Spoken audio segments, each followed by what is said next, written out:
Brought to you by the EveryDollar app. Start budgeting for free today.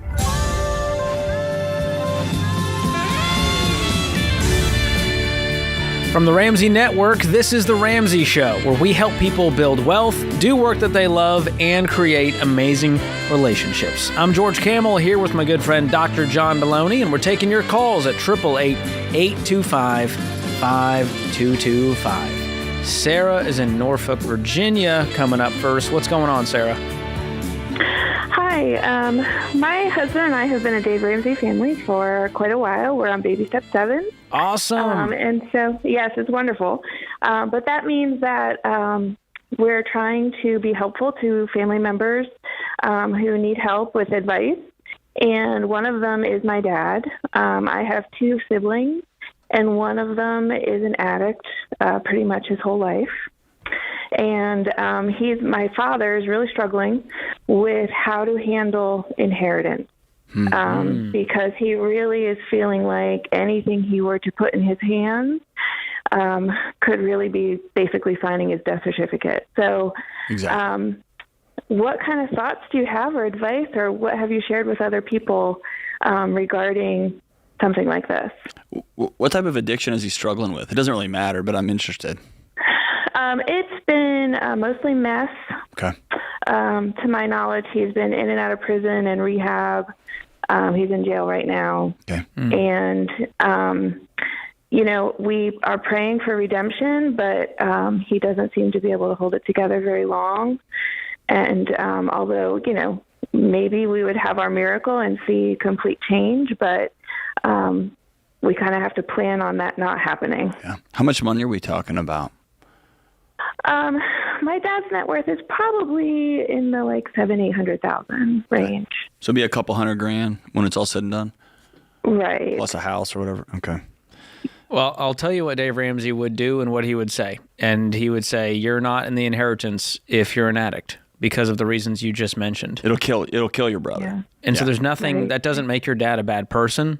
This is not how he wanted it to go down. It's not of his choosing.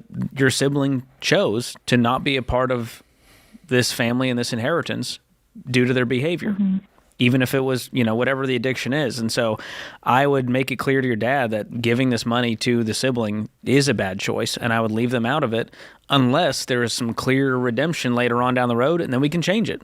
So just know This is not like a forever thing. We all have hope that things can change, but for now, he's not going to be in it. He's not in the will. And I think for that very reason, because it'll kill him, right? Yeah. And so it sounds strange. It's not to punish them. It's actually it's the most compassionate thing your dad could do is not hand somebody who struggles with meth for his whole life $250,000, right? If it was my kid and I was in this exact same situation, and my daughter, I'm looking to split my estate, I would probably put a chunk of money either in some sort of trust that was specifically for rehabilitation that I would designate to be used at your discretion, you being one of the kids. Or probably I wouldn't, you know what, as I'm thinking about that, I wouldn't put you in that situation because I don't want to make you a target of your brother, right? Yeah. And so I would designate in a trust and have the trustee say, if and when you're interested in rehabilitation, there's this money in this, but it will go directly, the custodian of that trust would write a check to the rehab place. It'll never touch your siblings' hands. Right. Right. Yeah, that was a concern for my dad. He's wanting me to be executor and power of attorney, but saying I can't put you in that position because your brother will be on your doorstep, Right. And I think that's very wise. My house is the exact same way. I actually asked a friend who tells people no for a living. He's the executor of my will. A guy, he's basically a brother. I've known him for 35 plus years, but and that's simply so that my family will have the privilege of just being able to be sad and not have to then go to war with each other. It's a drama prevention tool. Yeah. Now, so you're saying then pick an individual outside of the family, a trusted somebody. Yeah, or you could even use a corporate trustee. Yeah. I mean, they're out there. There are services that provide these trustees that can manage this. And so the key is you just don't want it to be one of the siblings that's holding the pot of gold. Unless you don't care, right? If you're like, dude, I could care less. I'm happy to tell brother know, and I'll put this money in a Vanguard account or a high yield savings account, and when he's ready, it'll be there. And if he's not, then at date X it triggers, and then it goes into my kid's college fund or however you want to do it. Yeah. And your dad can figure that out. Most siblings, I would recommend, you don't want to put each other against each other, right? Right. Yeah, that's definitely a concern. I mean, I feel like I could say no, but I just feel like, he's in jail for a reason. Sure. So there's there would be ramifications, I imagine. Yeah. How old is your dad? He is in his early 70s. All of my brothers and I are in our 40s. Okay. One thing, if you haven't already, one thing of writing this will out is I don't really know how to say this without sounding dorky, so I'm just going to say it and interpret it how you will, okay? But this is one of those moments when your dad has to understand the gravity of his son's situation. Yeah. And understand, rightly or wrongly, that somewhere down the road your dad feels like he played a role in this. If I had done this differently, if I hadn't have been like this, if I had changed that. And maybe that story is true, maybe it's not, right? But every parent has that demon whispering in their ear. And so this is a painful process for him. And if nothing else, if you can tell your dad, hey, I know this is hard, and the most compassionate thing you can do for your son is to not give him this money right now. And that will be a gift to him, to your dad. Yeah. Yeah, I agree. I think this is why he's struggling with making the call. Mm-hmm. I think he knows what he needs to do, but he's really been, back and forth with me on what it should be. But if you come forward and say, I'm releasing you, Dad, because he may feel like he has to make you the executor, right? Like, I don't want to do that to her too. Hey, Dad, for whatever it's worth, I don't want this role. I think you should use your friend Bill or this service that I looked up online, and they're great, and they'll do it for us. And that way I don't have to go to war with my brother. And I think it'll be cruel if you give my brother $250,000 because it'll kill him. Yeah. And that might free your dad. Yeah, I agree. I think there is something that's preventing him from just moving forward. Yeah. It's probably a whole bunch of shame that your brother's struggles are because your dad did something wrong. Most dads feel that way. Yeah, I imagine. Yeah. Moms too, but it's your dad. Okay, so where's your mom in this picture? She's passed away already. Okay. Okay. Are you working with an estate attorney already?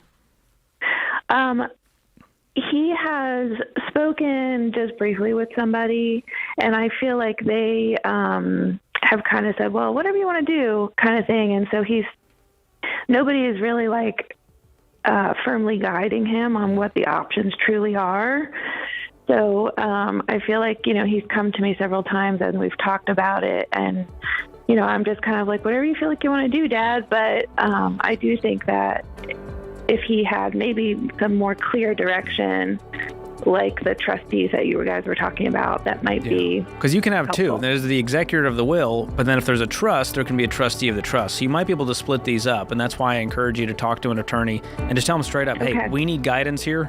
Tell us what you think is in the best interest of our family. But some of the guidance that you give him directly, Dad, here's what I would love to see you do, might just free your old man, finally.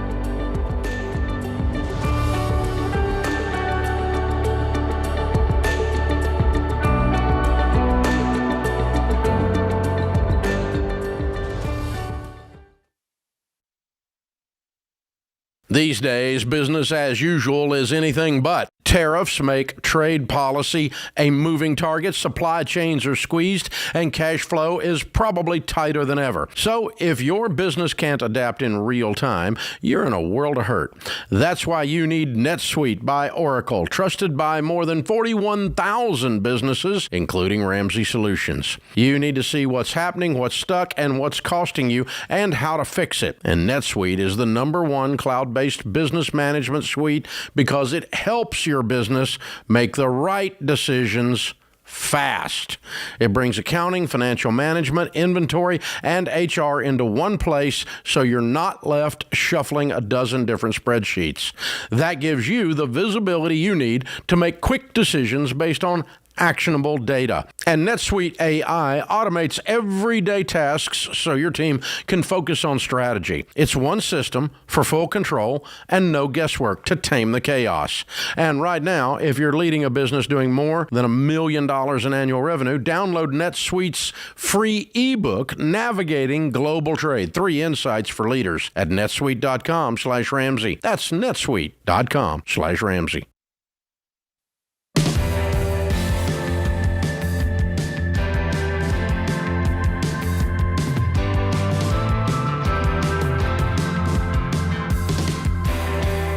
Dawn is with us up next in St. Louis. What's going on, Dawn? Hi, I have a question. I am divorced, and my ex-husband has asked me to give up the spousal support alimony that he is supposed to pay, and I'm struggling with what the right decision is because I have some guilt over the fact I had an affair at the end of our marriage, and I really just want to do the right thing. Is your affair the reason y'all got divorced? No. Why'd you get divorced? Because I was at the end of my rope. I was done trying. I was done going to counseling over and over and begging for things to change, and they wouldn't. So there was a whole context. So why is he calling you now and asking you to give up spousal support? Because he didn't want it from the beginning, and when I filed the paperwork, I requested it, and he never responded, so the judge gave me everything I asked for. And why didn't he respond? I don't know why he didn't respond. He Feels was like that would have been the time to make my opinion heard, is in the courtroom. And the judge decreed this is fair, right? I mean, they said, hey, this is what you want. We think this is fair. It was the judge's call. Well, sometimes that fairness comes with a penalty. Like, oh, if you're not even going to respond, then I'm going to give her everything, which is it's like a response/penalty, right? Yes. Yeah. He was given a notice when he received the paperwork that he had the 120 days to respond or a judgment could be placed against him, but he didn't respond. Yeah. How much are you getting every month? Well, I haven't gotten anything. It's been almost 2 years and he hasn't paid anything. But now the state's coming after him, and he's supposed to pay me $800 a month. So does he owe you 2 years back pay plus next month? Yeah, it's like 23 months at this point. Okay. That and the child support. So he sounds like he has a habit of just thinking things will go away. Wow, you really hit the nail on the head with that, yeah. Why do you feel guilty? Like, you did a thing and it violated your conscience. I would say don't have an affair. You had one, right? We all know that. Let's move past that. Yes. Tell me about why you're calling. Because it can't just be because of that. Do you feel sorry for this guy? Do you not need this money? And it's more for the principle of the thing. Like, tell me why you're really calling. Well, I do need the money. Okay. I don't need it for the entirety of my life, which is pretty much what the divorce decree says. But, I mean, I'm in a financial hardship. He makes like almost 3 times as much as I do. So, yeah, I do need the money. But I also, I mean, in the long run, like, I feel guilty taking it. I feel like if I hadn't had an affair, I wouldn't feel guilty taking it. Like I owe him something because of that. I think it's deeper than that. I could be wrong. I only have a few minutes to talk to you. But my guess is you've always been a peacekeeper, and you've always been the person trying to make sure everybody else is okay. And you messed up, and underneath all of that, it's like, I'm not worth this money either. Oh, for sure. Yeah. Yeah. So do you have and here's the thing, like there's an economic reality. Do y'all have kids? We do. Okay. Is the child support on top of alimony? Yeah. Is he paying that? No. Okay. Well, I would have stopped feeling bad a long time ago. Yeah. The first words that just came into my mind was then burn him to the ground. And I know that's not helpful. And that's not why I get paid to do my show, because usually I get paid to be more thoughtful. But I have little to no regard for grown men who don't take care of their kids. And so this is a guy who is... This is not vengeful toward the ex. This is now I've given up on my kids. Yeah. Well, and in fairness, we split them 50-50. Doesn't he matter. takes care of them when he has them. Well, we'll like high five, right? But this is a guy that serially thinks the rules don't apply and it doesn't matter. I'm just going to go do what I'm going to do. You lived with that forever. The judge is experiencing that, and now the government has to come regulate because he won't take care of his business. And he's probably got unpaid parking tickets, and he's probably the guy that rolls through the toll booth and is like, "It's cool, man," and parks in the handicap parking spot, and then gets mad when he gets a ticket. Like that guy just gets under my skin because the rules don't apply to him. And here's the deal: if I were you, and I have a job, and I am splitting custody 50-50, this is just me, and this you can take this for what you would. I would over time feel weird about continuing to get a check. I would want to become financially independent. And if in this season I'm not there yet, then I would not have heartache about using this small piece of money, $800, as a bridge to get me to economic independence. That would be my goal.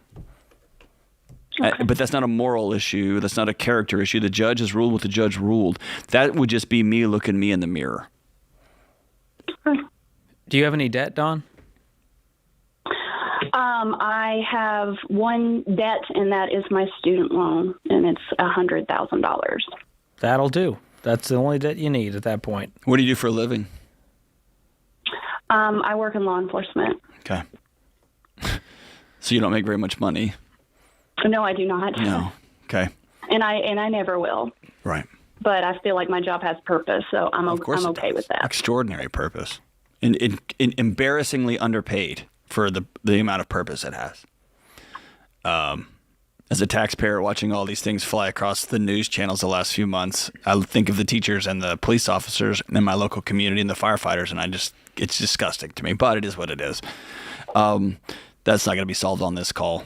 And I'm in a bad mood now because that guy's not paying child support. Now you made John mad. Golly, here's I get the deal, sideways Don. quick on that. Actions have consequences. Your action of having the affair, that has consequences. You feel terrible about it. There's a lot of regret and guilt there that you're going to have to work through. That might take some counseling and therapy. And his actions also have consequences. His just looks like the courts and sheriffs at his door demanding that he pay, or they'll garnish his wages, or whatever comes next. And so we all have to face the consequences and face the music. And so my response to him would be like, this is what the judge decreed. We need this money to take care of my obligations and the kids. This is what you agreed to. And by him not voting, he voted. That's right. In that 120-day period where he didn't respond, he cast his vote and said, do what you want. And so he has to live with the consequences of that. Now, whether that's forever, I don't know. But right now, you sure could use some money to pay off $100,000 in debt. Yes. Absolutely. So I wouldn't feel guilty about taking the money. I would try to compartmentalize this and say, I feel guilty about the affair. I'm not going to feel guilty about supporting my family and my kids and my situation.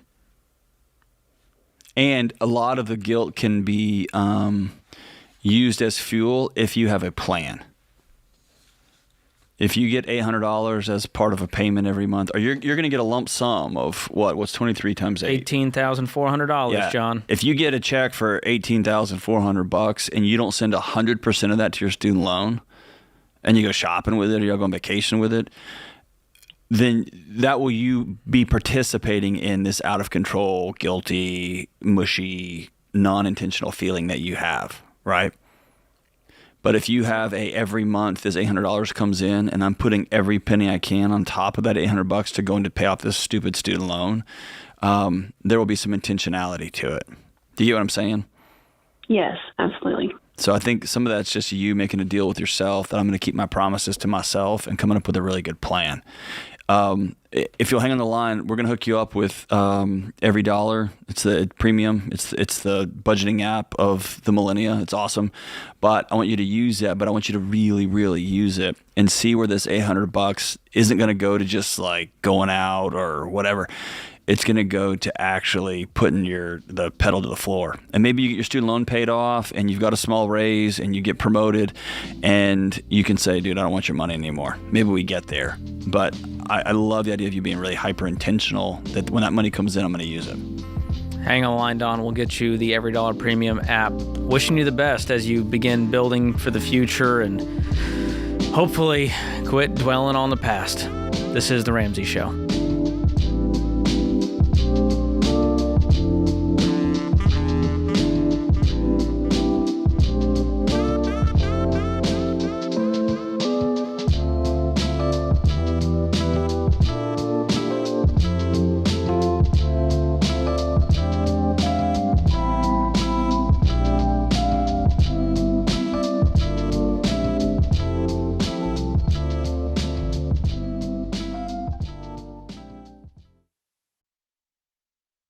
I get it. Switching banks is a pain in the you-know-what. But if your bank doesn't line up with your money goals, it's time to make the switch to Fairwinds Credit Union. Listen, you guys know how I feel about big banks. They make money when you stay broke, charging you overdraft fees, pushing credit cards, and telling you debt is normal. And that's why I only work with folks who help you, not just profit off of you. Fairwinds is different. They're owned by their members. They're nonprofit, and they share our values. They even advertise with billboards saying they want their members to be debt-free. So they built the Smart Checking and Savings Bundle just for Ramsey fans. You can open your account online in minutes, and here's what you get. Free checking with no minimums and no monthly fees. Savings with a high APY to help you in baby step 1 and beyond. And a mobile app that actually makes sense. Plus, you also get access to over 33,000 fee-free ATMs and more than 5,000 affiliated branches nationwide. So don't settle for a bank that slows your progress down. Choose one that's built to help you win with money. Go to fairwinds.org/Ramsey and open your Smart Bundle today. Fairwinds is federally insured by the NCUA.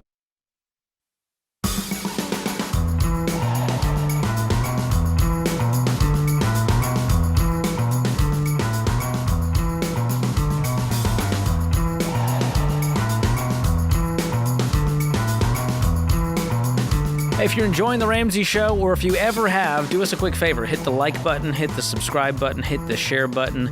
You guys are the best marketing plan we have, and it helps get the word out to more people so that we can make more impact. Appreciate you guys doing that. Jill is in D.C. up next. Jill, welcome to The Ramsey Show. Hi. Thank you so much for taking my call. I'm a really big fan. Appreciate that. So I got approached, my mother-in-law approached my husband and I recently about, she was talking about basically getting a debt consolidation loan. So that kind of led us into talking to her about her financial situation and learned that she has about $62,000 worth of debt. My mom, my mother-in-law, she works part-time, and she also receives Social Security and a very, very small pension. So she doesn't make a tremendous amount of money. And so she was asking for some advice, and I just want to make sure I'm giving her the right advice because her margin and her budget is not really large. In fact, her minimum payments equal more than what her margin is. So basically the debt snowball, I just want to make sure, I told her that she should probably just hold off on paying her minimum payments on most, if not all of her debt and just tackle one debt at a time. I just kind of want to know what your guys' input or insight would be. So what are her total bills costs, all of her expenses plus the minimum payments every month? So her total bills, for her debts themselves, they're about $1,450 a month. And that doesn't include is she living on her own? Is she renting? She actually owns her home. She bought the home cash, so she really doesn't have a whole lot of household monthly bills outside of her debts. Okay, so it's food, insurance, taxes, things like that. Yeah. And how much is she making total from her part-time work, Social Security, pension? So on a low month, it's about $3,100. That's just, I kind of asked her what her lowest paycheck would be every 2 weeks. That's her take-home pay. Yeah. Okay. And what kind of debt is the $62,000? So when she purchased this home, I feel bad. She moved closer to be near my husband and I, and she bought a home cash, but the home needed a whole lot of renovations. And I think she got in over her head. So a few of the debts are for windows, siding, insulation to the home itself. And then of course there's quite a few credit cards. How much is the house worth? She purchased it a couple years ago for about $140,000. Okay. And I'm assuming with the renovations and some time, it's appreciated? I haven't done any research on what it's worth now, but Okay. I'm sure it's appreciated. I hope it has, especially with the work that's been done. Yeah. And is she able to work more? She's been trying, actually. She's like 71, 72 years old. So she is trying to get more hours, though. Yeah. Well, I've been accused of telling the elderly to go back to work, so I'm not going to encourage her to do that. But I will. I do think the only way out of this is either, here's the options that I see. If she doesn't make minimum payments, it's going to go to collections and people will start coming after her. It's going to destroy her financial world and cause a lot of stress and harm. So I would encourage her, cover her bills first, food, utilities, housing, transportation. Beyond that, keep up with minimum payments. And if she can put any extra, then go for it. But it doesn't sound like she's going to have that unless she works more. The other option I see is she sells this home and downsizes to a different home in cash and uses the profits to pay off her debts. Oh. Because that'll free up $1,450. Of course, yeah. Now, I don't know what you can find in the area. That's, if she can sell it for $200 and she nets $180, she pays off her debt, that leaves her with $120. I don't know where that leaves her as far as home buying. That is a whole other topic, just because I don't think she would be willing to do that. And why is that?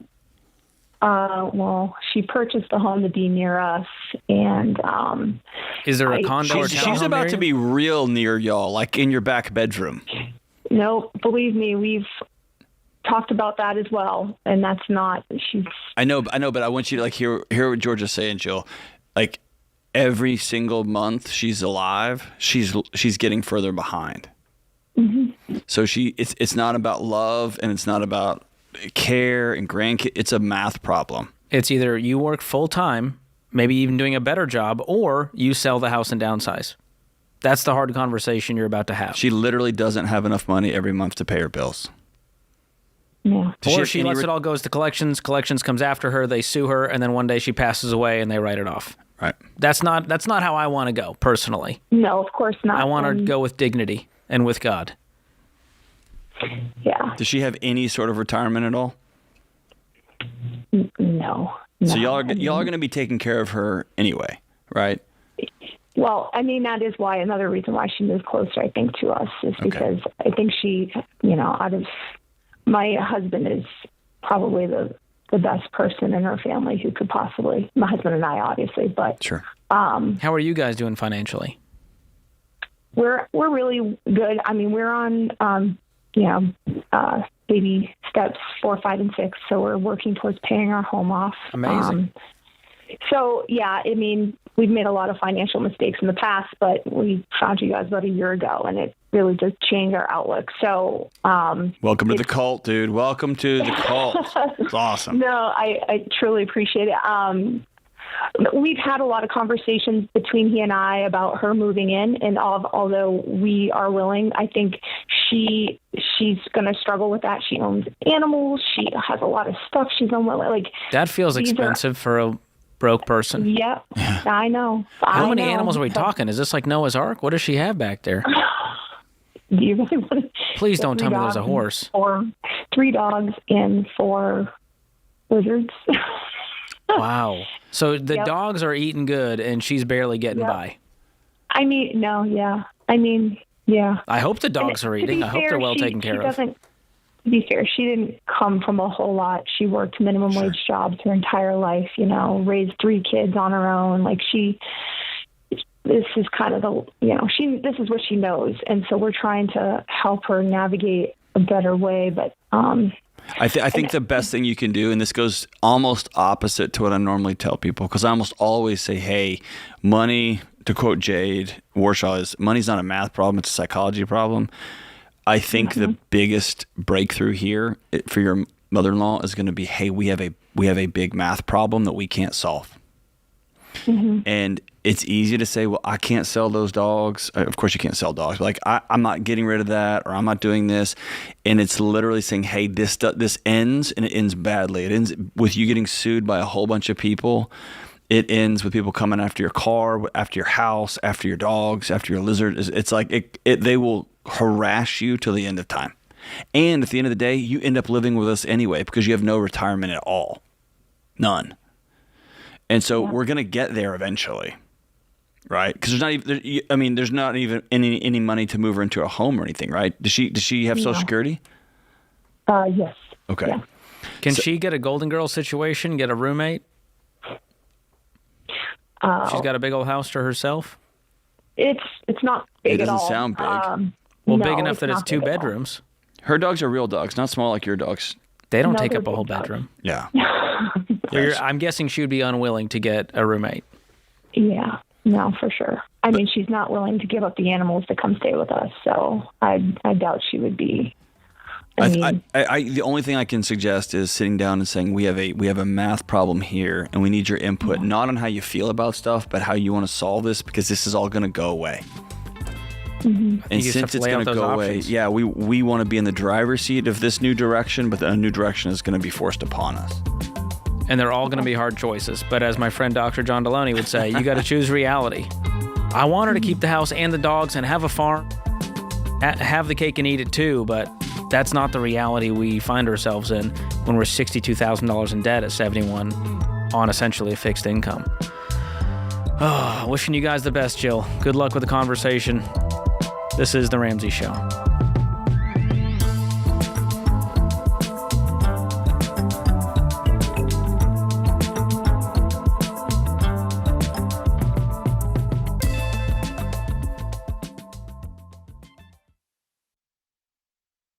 Sticking to a budget is hard enough, and inflation, George, it isn't helping us. Yep. In fact, 54% of Americans say it's a challenge to save on groceries without sacrificing quality. But Aldi makes it easy. Aldi's private label, it is delicious food with incredible prices that you can stay within your budget. Yeah, and Aldi has the lowest prices of any national grocery store, which is really impressive. And with all the money you saved, you're going to be making more progress toward your financial goals. Yes, which is what we want for you guys. So stop overpaying and start shopping at Aldi. Find a store near you today at aldi.us. That's ALDI.us.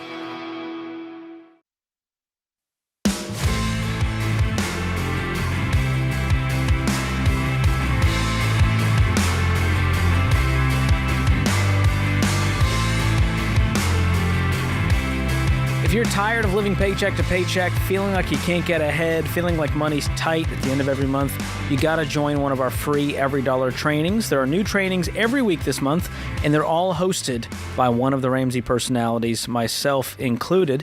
We're gonna show you how to stick to a budget and even find $9,000 of margin using Every Dollar so that you can get out of debt and start building wealth. Plus, you can ask us any question during the live Q&A. Don't miss it. Sign up for free at everydollar.com/webinar. Allie joins us up next in Grand Rapids. How can we help today, Allie? Hi there, you guys. Thanks so much for taking my call. Sure. So my question today is, my husband works full-time, 40 hours a week. I work part-time, about 16 hours a week, because I really value staying home as much as I can with our 3 babies. I have a 6-year-old, 4-year-old, and a almost 1-year-old. My question today is, I have much higher earning potential, but I really struggle with the idea of working full-time and not being more home with my kids. We do have some debt that we'd like to pay off, so my husband and I are more strongly considering this switch, but just wondering your thoughts. How much debt?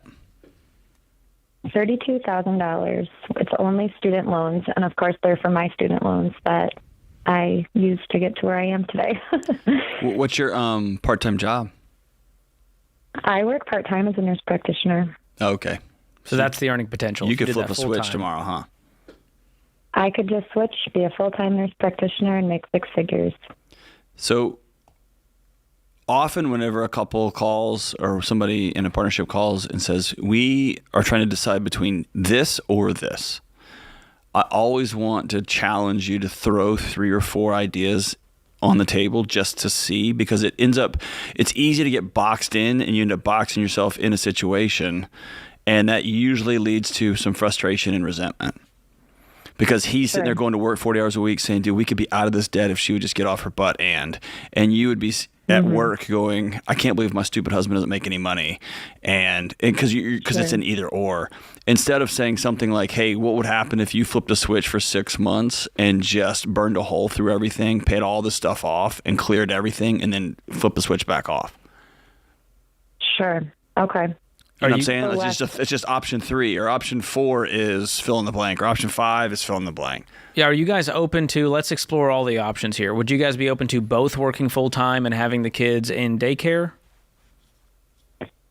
for a period of time? I mean, yeah, I guess that's so hard for me because I had this vision, right, for how I wanted to raise my kids. And so it's always hard when it kind of deviates. But we also value having financial freedom. So I guess that's a good point. You know, we could just both work full time. We are trying to homeschool, which, of course, is, you know, my oldest goes to a hybrid program. So he goes 2 days a week. So then, you know, it does require someone to be home. I would just explore all the options and look at the math of it and go, listen, we could be debt-free in 4 months if we did this daycare with 2 full-time, or dad stays home full-time and now you go full-time, and that changes the equation too. Less income, but you still get to accomplish your vision. So there's a lot of compromises here that can still accomplish your family's vision. And remember, none of this is forever. Yeah, I always, the thing I see couples be really successful at is I always like to think in terms of grad school. Everything is for a season. And if you have a deadline, like we want to have no debt and $50,000 in the bank, what must be true for us to get that? And then we will all exhale and then figure out, you know what, them being in childcare or them being in a local public school wasn't as bad as we thought. We quit being on YouTube so much because we were working and it turned out it wasn't that bad. Or we hate every single second of this, and the moment we cross that $50,000 thing, your husband quits his job or whatever the thing is. But if you do it aimlessly, it's real easy to be like, oh, this is the rest of my life. And then you end up burned out. But having a very clear, let's do a sprint. I'm going to flip this switch. I'm going to work Saturdays and Sundays, which means you're not golfing either, honey. And you're staying at home, and we are going to hammer this thing in 4 months. We owe nobody anything. We are free, and then we will reassess. Sure. Okay. No, that makes sense. Do you find that generally it's pretty easy to flip the switch, like for folks? Not for professional women. No, it's a nightmare. Okay. You will feel like if you are searching for this to quote unquote feel right, it is a nightmare, and there's billions and billions of dollar industries that are designed to prey on that insecurity. Right. And you're going to get judgment either way. You will get judged. I can't believe you're working full-time and not home with your kids. I can't believe you're an NP and you're not working full-time and you're home with the kid. Either way, you're going to get it from the people you love the most, probably. I can't believe your husband's staying at home. I can't believe you just dropped those kids off in daycare. I can't believe all those women went before you to pave the way, and you can't win, which means the only way is to don't play that game. Right. And you and your husband decide. For our family. Yeah, what's best for our family, and you may have to grieve some of those pictures temporarily. I wanted it to look like this. It doesn't. Or right this second, it doesn't, but next year it will. Here's what it's kind of like. This is a trite example, and I'm going to get some hate on the internet, and that's fine. It's like going like on a weekend trip to New York City and finding an amazing coat, and it's June. Like, I can't put this on for 6 months, but it's still a great coat. So it may be that I can't homeschool my kids and work part-time and teach the science class in the homeschool cohort because I've got a graduate degree in science. I can't do that until next year. But it doesn't mean it's not a great dream, it's not a great coat, or I don't want to say out loud, I really wanted to homeschool all my kids and stay at home, but dude, I miss the adrenaline rush of being in the hospital. I miss it so much. And people tell me that means I don't love my kids very much, and that's not true. And I would tell you, your kids will benefit from a mom who feels whole and fulfilled and healthy and well than an exhausted mom who hates the life that she has imagined for herself, that she's trying to grind her claws through, right? Mm-hmm. What is your current household income? Currently, we bring home about $80K. And based on that, how much longer will it take to pay off this $32K of debt? Well, we're grinding it out right now. And based on our being more aggressive, we'll be able to get all of our debts, well, probably in the next 3 to 5 years, depending on some things, but about 3 to 5 years. Okay. I can tell you right now that plan sucks in my book. Yeah, you're going to hate your life. 5 years of paying off debt when you two are very capable. I think we can do better. So I would look at what does the 2-year version of this look like? No, what's the 1-year version? 18-month. If you can go full-time NP and clean this up in less than a year, think about it. You just gained 4 years of your life back of this debt payoff sacrifice. I'd rather see you sacrifice for a year versus 5. And can I say something awful? Sure. Because I know you're now officially a part of the industrial mom guilt complex where everyone's just telling you things and it's like a walking around with a wheelbarrow full of guilt. But what George just said is powerful, but that also means your kids get 4 more years with non-anxious, emotionally regulated parents. Sure. That somebody else is not telling y'all what y'all are going to do with your family because of choices y'all made 15 years ago, 10 years ago to go to this college or buy this car or whatever. Mm-hmm. It's an opportunity to give your kids regulated parents, which is in this current world that's the currency, I think. Mm-hmm. Yeah. Okay. And so good. So feel guilty about that. I do have concerns that I would be more anxious in a full-time role, like because of the stress of what it is. You only have hard choices about that. You only have hard choices. Right. Every choice you make is a hard one. So make the hard choice that's going to get you where you want to be as fast as possible. Sure. No, that makes sense. And if every day you're driving to work and you're having to reapply your mascara because you hate being away from your kids, you will never borrow money again. That's very true. Right? That's very true. And we'll grind it out. And there's a price to pay for. We made these decisions back in the day, or I made these, or he did, or whatever. And we're having to pay for them right now at the expense of our dream. But, man, we're going to get this thing done as fast as possible. I want y'all to come up with a 9-month plan because I think y'all could do that. I like the aggression, John. That's about $3,500 a month. We can find that margin. This thing's over before we know it. Done.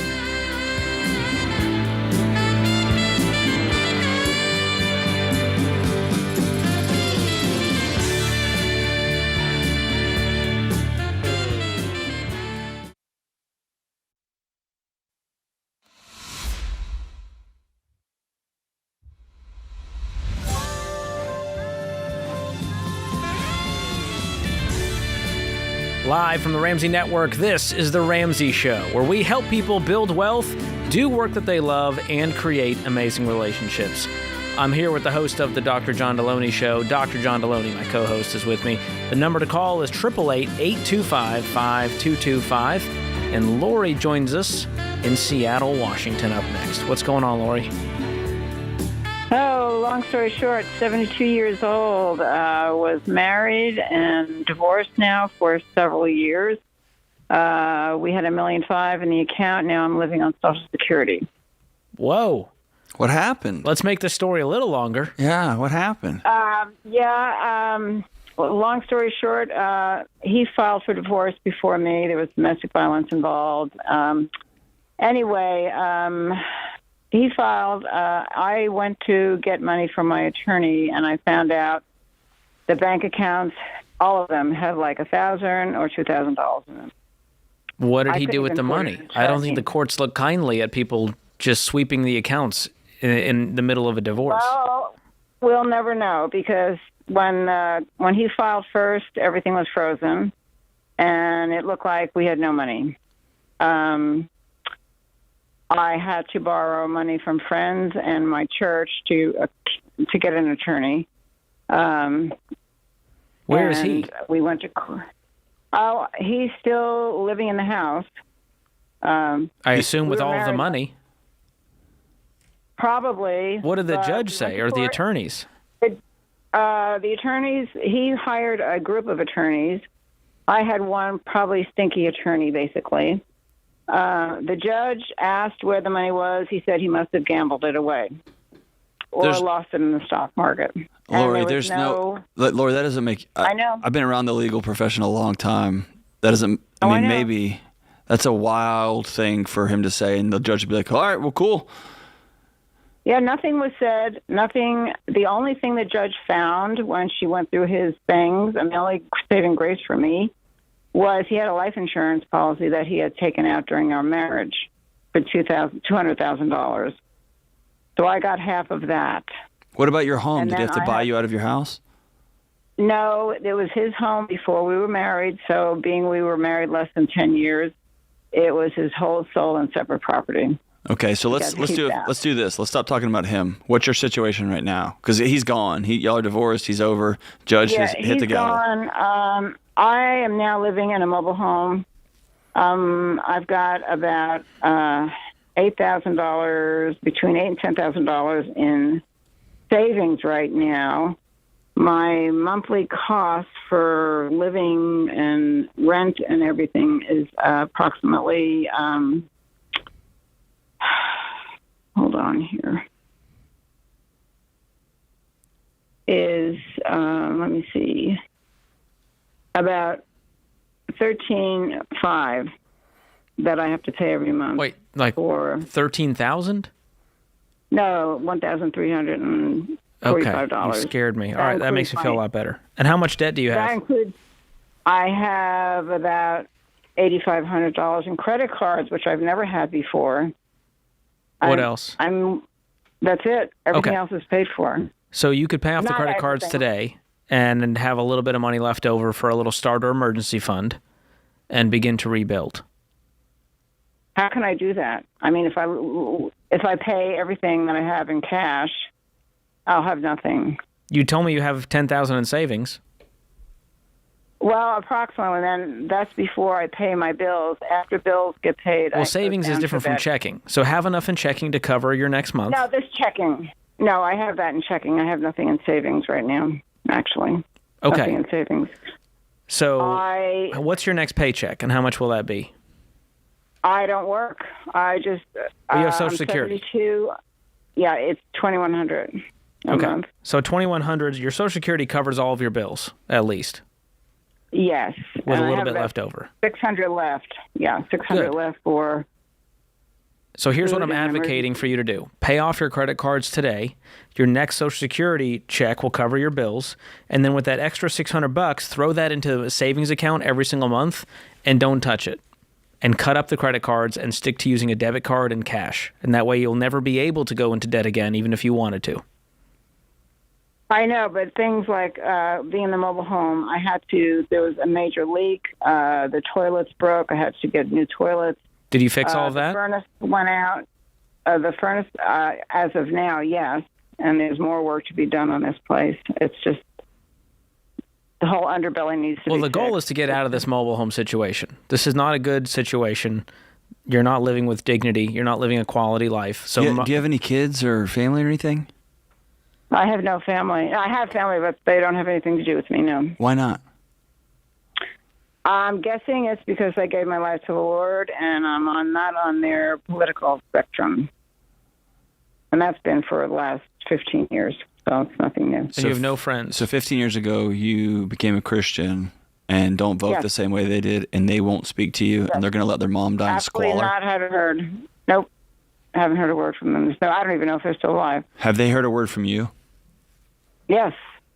I've left messages. Okay. Yes. What happened to this life insurance policy? It got split. He got $100,000. I got $100,000. Then I had to pay him because I bought a car during our marriage. I paid cash for it. I had to pay him $30,000 for that car. What's the car worth now? Oh, maybe $20,000. Maybe. I would sell that car tomorrow. Yeah, but it's paid for. I know you're you broke, could downgrade. honey. If you sold it for $20,000 and got a $10,000 car or a $12,000 car, you could clear your credit card debt without even touching your money right now. Lori, this is me and George. And you make $24,000 a year. You don't need to be driving a $20,000 car. We're just trying to love you. You are scary on the edge broke. Oh, I know, but I'm saying I don't owe anything on the car. It's been well maintained. If you buy a car, but here's what that means. That means if you sold it and bought a used Camry that's not nice, but will get you to where you need to go for the next 20 years of your life, then you can do all the repairs. you could pay off all of your debts, and you could have $5,000 or $6,000 in a savings account. And if you value the car that's being well maintained in your gravel driveway in front of your falling apart trailer more than that sort of piece, we can't help you. But this well, is I realize that too, but where am I going to move to? Because rents, as you know, are like where I am, are like $2,100 for a one-bedroom apartment or studio. You might need to get a roommate or two. Yeah. I mean, you're in none of the options you have are good. But you're Oh, I like know that. in a That's house that's on awesome. fire, and we're telling you to get out, and you're like, yeah, but I don't have to pay the heating bill. It's great. And we're like, no. We have bigger problems to fry. And so I know all of this is uncomfortable. I know that solving one creates another problem over here, but there's better things to solve on the other side. And right now, we're hitting you with a lot of solutions that aren't amazing. I understand that, but they're better than what you got. And so this is an unfortunate reality. Do what, man? Can I get out of Bank of America? I'm finding their fees are just eating everything up. They ate everything in my savings account that I had in there. I don't even know how that works. I would have left them for 1,000 other reasons. I would switch to a local regional bank or credit union today. You can check out Fairwinds. They're a trusted partner of ours here in the Ramsey Show, and they will treat you right without all the junk fees. Wish you the best, Lori.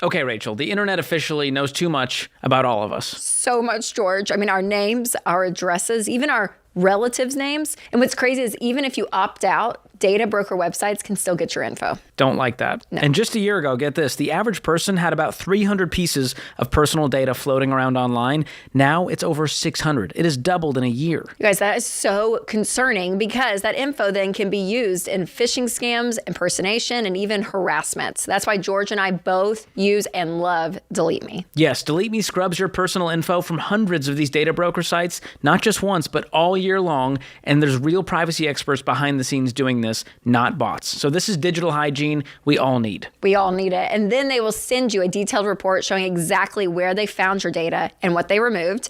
And you can even request custom removals if you have something specific you want them to look out for. Exactly. And this is not being paranoid. This is staying protected. And so far, Delete Me has removed my info from 240 listings and saved me 94 hours of time it would have taken me to do it. I love it. And you guys, in a world where strangers can Google your grandma and get enough info to scam her in just 2 clicks, Delete Me gives you peace of mind. Yes, so go to joindeleteme.com/Ramsey for 20% off. And that discount brings their annual plans down to about $9 a month. So go check it out, joindeleteme.com/Ramsey.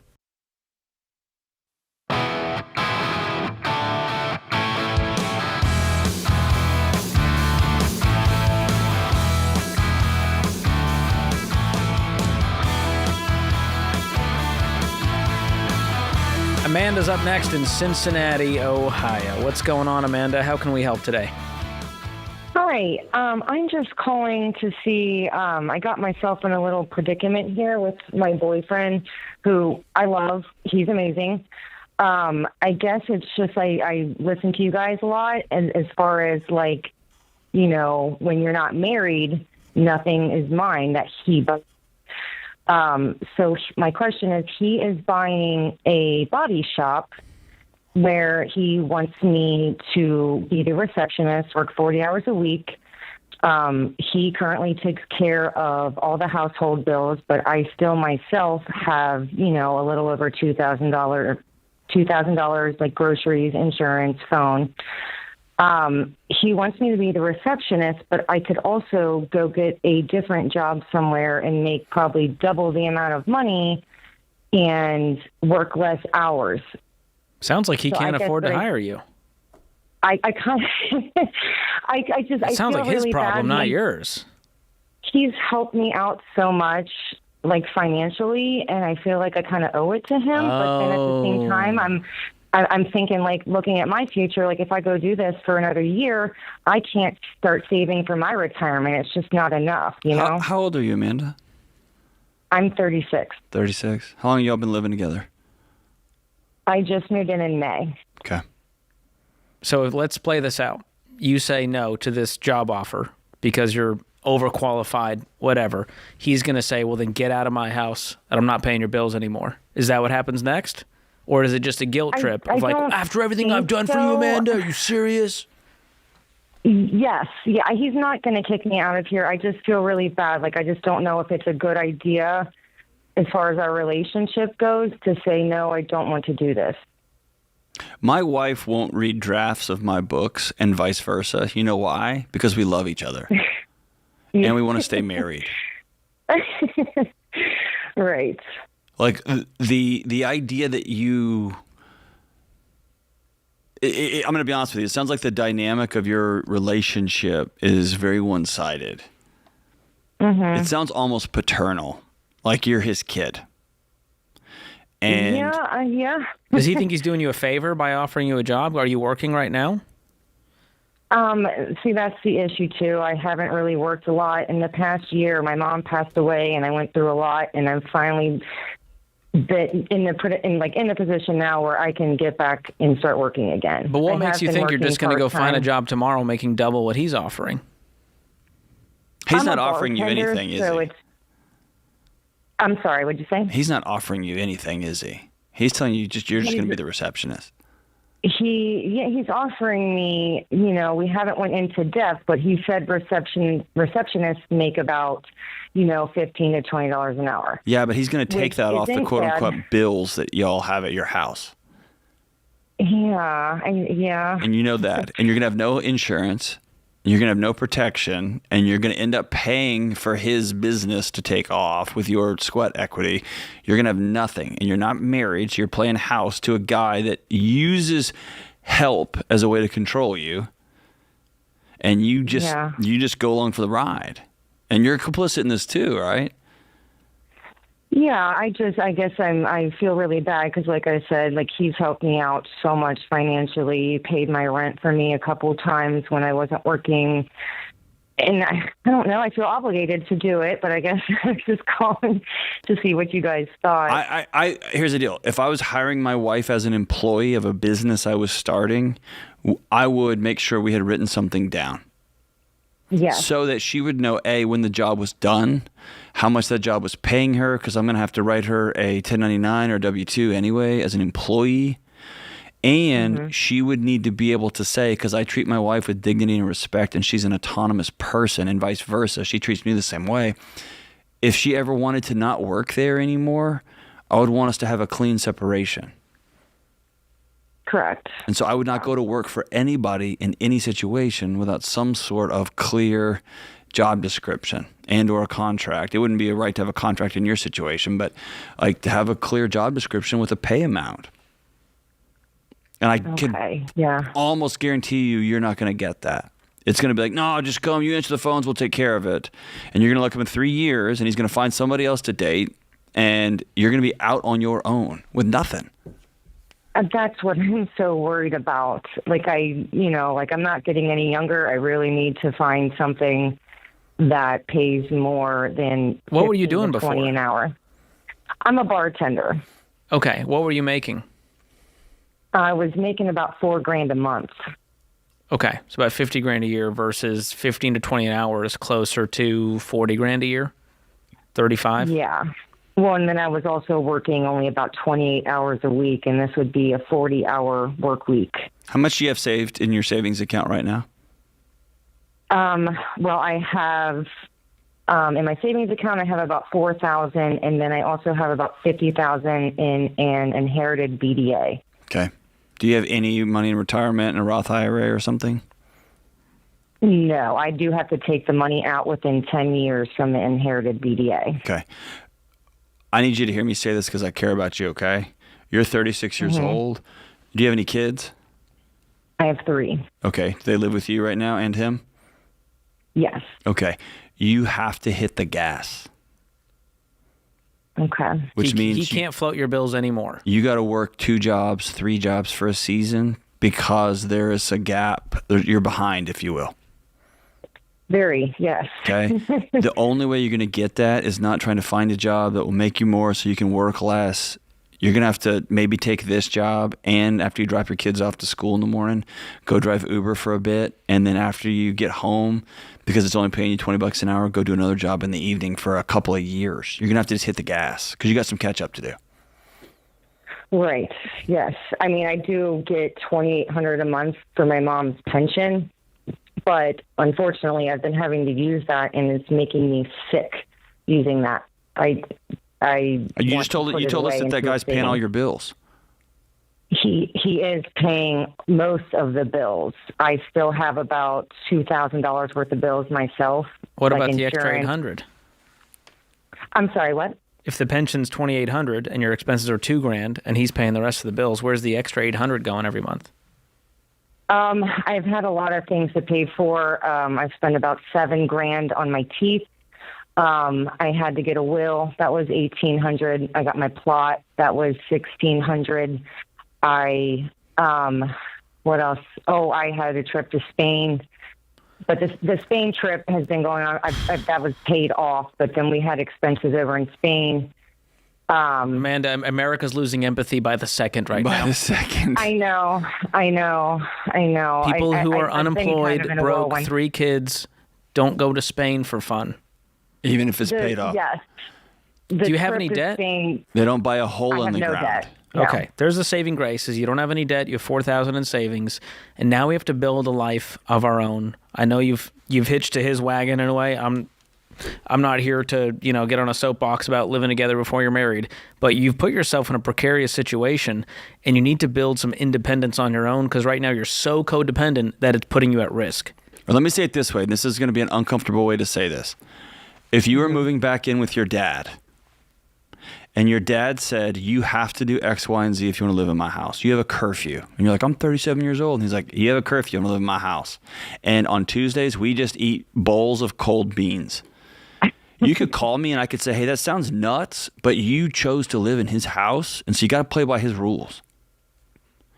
That's how I feel since I kind of feel like I don't pay any bills here. I don't feel like it's my house. No, you do pay. Well, you're paying a lot of money flying out. I pay a lot as far as the groceries and just everything else to keep a household running. And now we're scorekeeping. You have to have that conversation with the person you've chosen to move into with.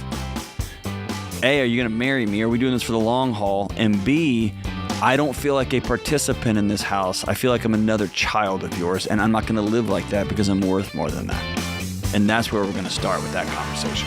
If you can't have that conversation, then that's the relationship answer that you need. So here's the Spark Notes. Do not take this job because you feel bad. Take it because you need money and you don't have any other options right now.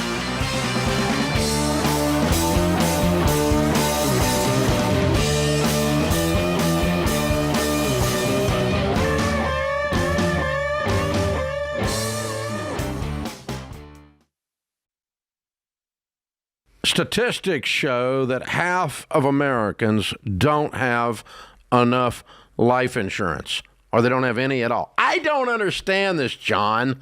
Why don't people want to take care of their family? They think they're going to die or something? Well, I used to be one of those guys, I didn't even think about it. And one of my buddies said, hey, the only reason to not have life insurance is if you hate your wife and kids. And I immediately went and got term life insurance. That's a gut punch. And, you're telling me, and for decades, Dave, I've sat across people who've lost a spouse. They've lost somebody important to them. Me too. They don't know what to do next. Me right? too. I mean, you're going to have a crisis here. And, you got 2 options while you're sitting and talking to a young widow. She's concerned about how she's going to invest all this money properly and not mess this up, or she's concerned how she's going to eat tomorrow. That's exactly These are the right. 2 options. And take care of your dadgum family, man. Term life insurance can replace income, pay off debts, cover funeral expenses, so your family can actually have the opportunity to just be sad. Yeah. To just miss you. That's exactly what it's supposed to be. It's saying I love you to your family. Term life insurance. Jeff Zander and the team at Zander Insurance makes it easy and affordable. I've used them personally for 25 years. They're the only people I trust. Go to Zander.com or call 800-356-4282.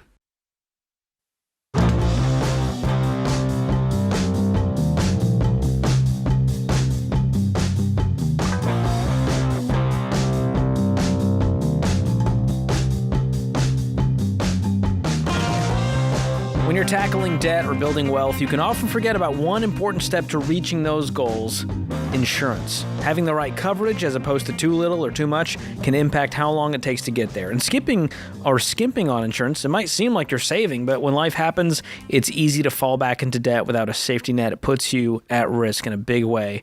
So the right insurance acts as a shield around you, your loved ones, your wallet, if and when disaster strikes. In some cases, it can even save you money if you're paying too much for insurance or for bogus ones. So how do you know if you have the right one? We make it simple with our coverage checkup. It's a free online resource that creates a personalized insurance action plan that is unique to you and your situation. It makes an overly confusing topic easy to understand and gives you clear next steps. So go check out the coverage checkup at ramseysolutions.com/checkup or click the link in the description if you're listening on YouTube or podcast.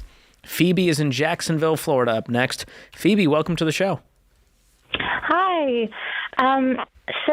Long story short, my husband is in the military, so he is on a fixed income, and I work 2 jobs. We do live on base housing, and so we live rent-free, no utilities or anything, but He took a major pay cut because of that, because that's kind of the catch to it. And so we're struggling with this debt that's been ongoing, and it feels like it's just getting heavier and heavier. My family believes I should stop working 2 jobs and bring myself out and just take the free college he offered me, because my husband is sweet and gave me his GI Bill so I can pursue my college and just work 1 job and deal with the debt later. I believe I should continue to grind out with the 2 jobs and get our debt gone, because I know I can do it. I just kind of don't know what to do. I'm not sure. I just wanted your guys' opinion. Wow. How much debt do you guys have? So I have roughly about $30,000, including my car, and his is just 2 big ones. So $20,000 on a credit card and $20,000 on a car. Okay. Does he need the car if he's on base? Could that be sold? It could be sold. I think he would be a little bit sad to sell it, and also it was for a long-term kind of thing for future reference and trips that we hope to do later down the road. Y'all are awesome. He's committed to this car emotionally. He put a ring on it and said, "No, I'm going to marry this car." We wanted the truck for a reason, because we want to do vacations and Moab and, all these things, but it's Can I more be of honest, a Phoebe? down the road. If I told my wife, You're "Hey, awesome. you can work 3 jobs if you want, I'm keeping this car," versus, "Hey, if we sell this car, we could knock out like a third of our debt today," that would excite me and give you the freedom and runway to go to college if you wanted to. And if you sold yours and just bought like a Corolla, that everyone would be like, "Why are you driving that?" And you'd be like, "Because I'm free." Yeah, how about that would skin in knock the out game? halfway. We spit shake and say we're both selling. Do what? My car is almost paid off. I got $10,000. Awesome. What's it worth? Probably like 4. Last time I had a Ford Fusion, it didn't value out that well, actually. So it didn't value out, and so you were like, "You know what? I'm going to buy another one." Because I really liked the car. Okay, yeah, I see what you're getting at. You're That's incredible. America, I'd like you to meet itself. It's called America. I like these things, and they're fun, but we can't afford them. You're like, "I know, but we want to go to the desert and stuff and whatever." And that's why I don't believe in quitting my 2 jobs. What are you making total from these 2 jobs? No, stop falling in love with depreciating assets. $50,000 in total. Okay, you make just 50 net grand. income. What does he make? He makes about $4,500 net income a month. So, And you make $50K net income per year? Yeah. So y'all make $100,000 together. You have no bills, and y'all can't make it. The debt has kind of put a weight on us. Plus, with the economy and everything. No, you make $100,000. Y'all have no bills. You guys are bringing in, this is my estimation, over $8,600 a month net take-home pay. But that is with me working 2 jobs. Doesn't matter. If I take away 1 job, then I only make about $40,000. Well, let's say are you working 40 hours total? I work with both jobs about 60 to 70 hours a week. Okay. Or sorry. That tracks. Okay. And you have a total of, based on my math, $70,000 in consumer debt? Yes. And how much are your actual expenses that you guys have to pay every month, including the minimum debt payments? My expenses roughly come out to, I want to say about three grand or so. And then his, I think his comes out to, he has about $1,200 left over. What do you mean I left have over? more left.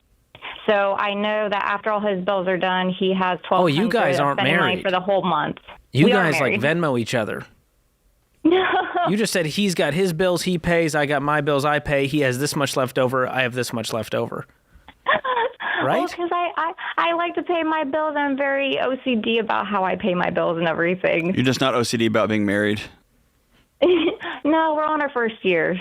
Okay. We've been together for 6 years, but like we're on our first year of marriage, so we're working on the colliding of income and everything. But I kind of like my stuff. Okay, here's the thing. In a way. Like, here's the truth, okay? This is just bottom line. Nothing in your life is going to change, and that's okay if that's what you want. Mm-hmm. The only way you get away from this debt, you go to school, you have peace in your life, you build an amazing marriage together, is you have to begin doing things that make you uncomfortable that you don't want to do. Period.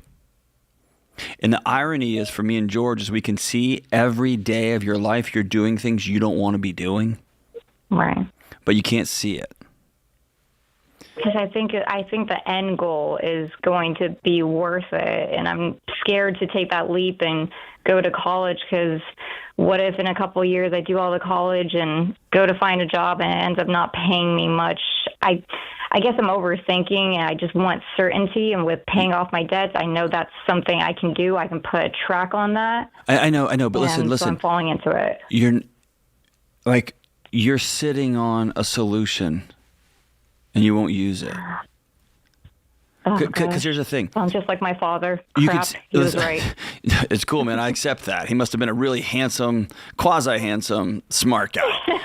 But like, if y'all sold your cars and you worked really hard for 6 months and y'all did not go out to eat a single time, you would be debt-free. I know. You see what I'm saying? It's so, I can't tell you, and I'm getting kind of worked up, and I apologize. It's not at you. It's just at the whole culture we live in. Because it's right there. It's literally right here. And the number, George and I in a previous hour talked to a woman on a fixed income who's 72, whose family has abandoned her. And you're sitting on 6 figures, but y'all don't want to like not buy another crappy car that just gets older and dies in your driveway and take advantage of this glitch in the matrix where you have no bills, none. And you're talking about not even suffering, just having kind of a bummer of a 6 months where y'all just gonna have to make out more and go fishing more and go walking around more. Like that's the penalty you will pay to not owe anybody anything come Christmas. In January, you can quit everything and go to college for free. And as a taxpayer, think I am all about paying for veterans and their dependents to go to college. I think that's an amazing use of my tax dollars. I love that, and I want you to do that. But good God Almighty, dude, go debt free. Go with not. Basically, stop dawdling around. Yes. I think this college dream is a distraction from having to deal with your reality. It's a Xanax. It kind of. And you're hoping life's going to be better. Myself. Yes. I got caught up in the whole. Well, we have to go enjoy life, so let's not worry too much about the debt, and it just kept going in that cycle. And But I was listen, like, enjoy. What am I doing? Enjoy it like crazy. Enjoy it like crazy. And start enjoying it in 6 months when you don't owe anybody anything. And that, my sister, is the true definition of freedom. Y'all aren't free. Y'all are owned by car companies, by the base housing, by all these other entities. Just say, as for me and my house, we choose freedom. It's the 4th of July, for God's sakes. Choose freedom. It breaks my heart because we love military folks. They're fighting for freedom, and yet they're living in a financial bondage. That's not okay. We got to do better. This is The Ramsey Show.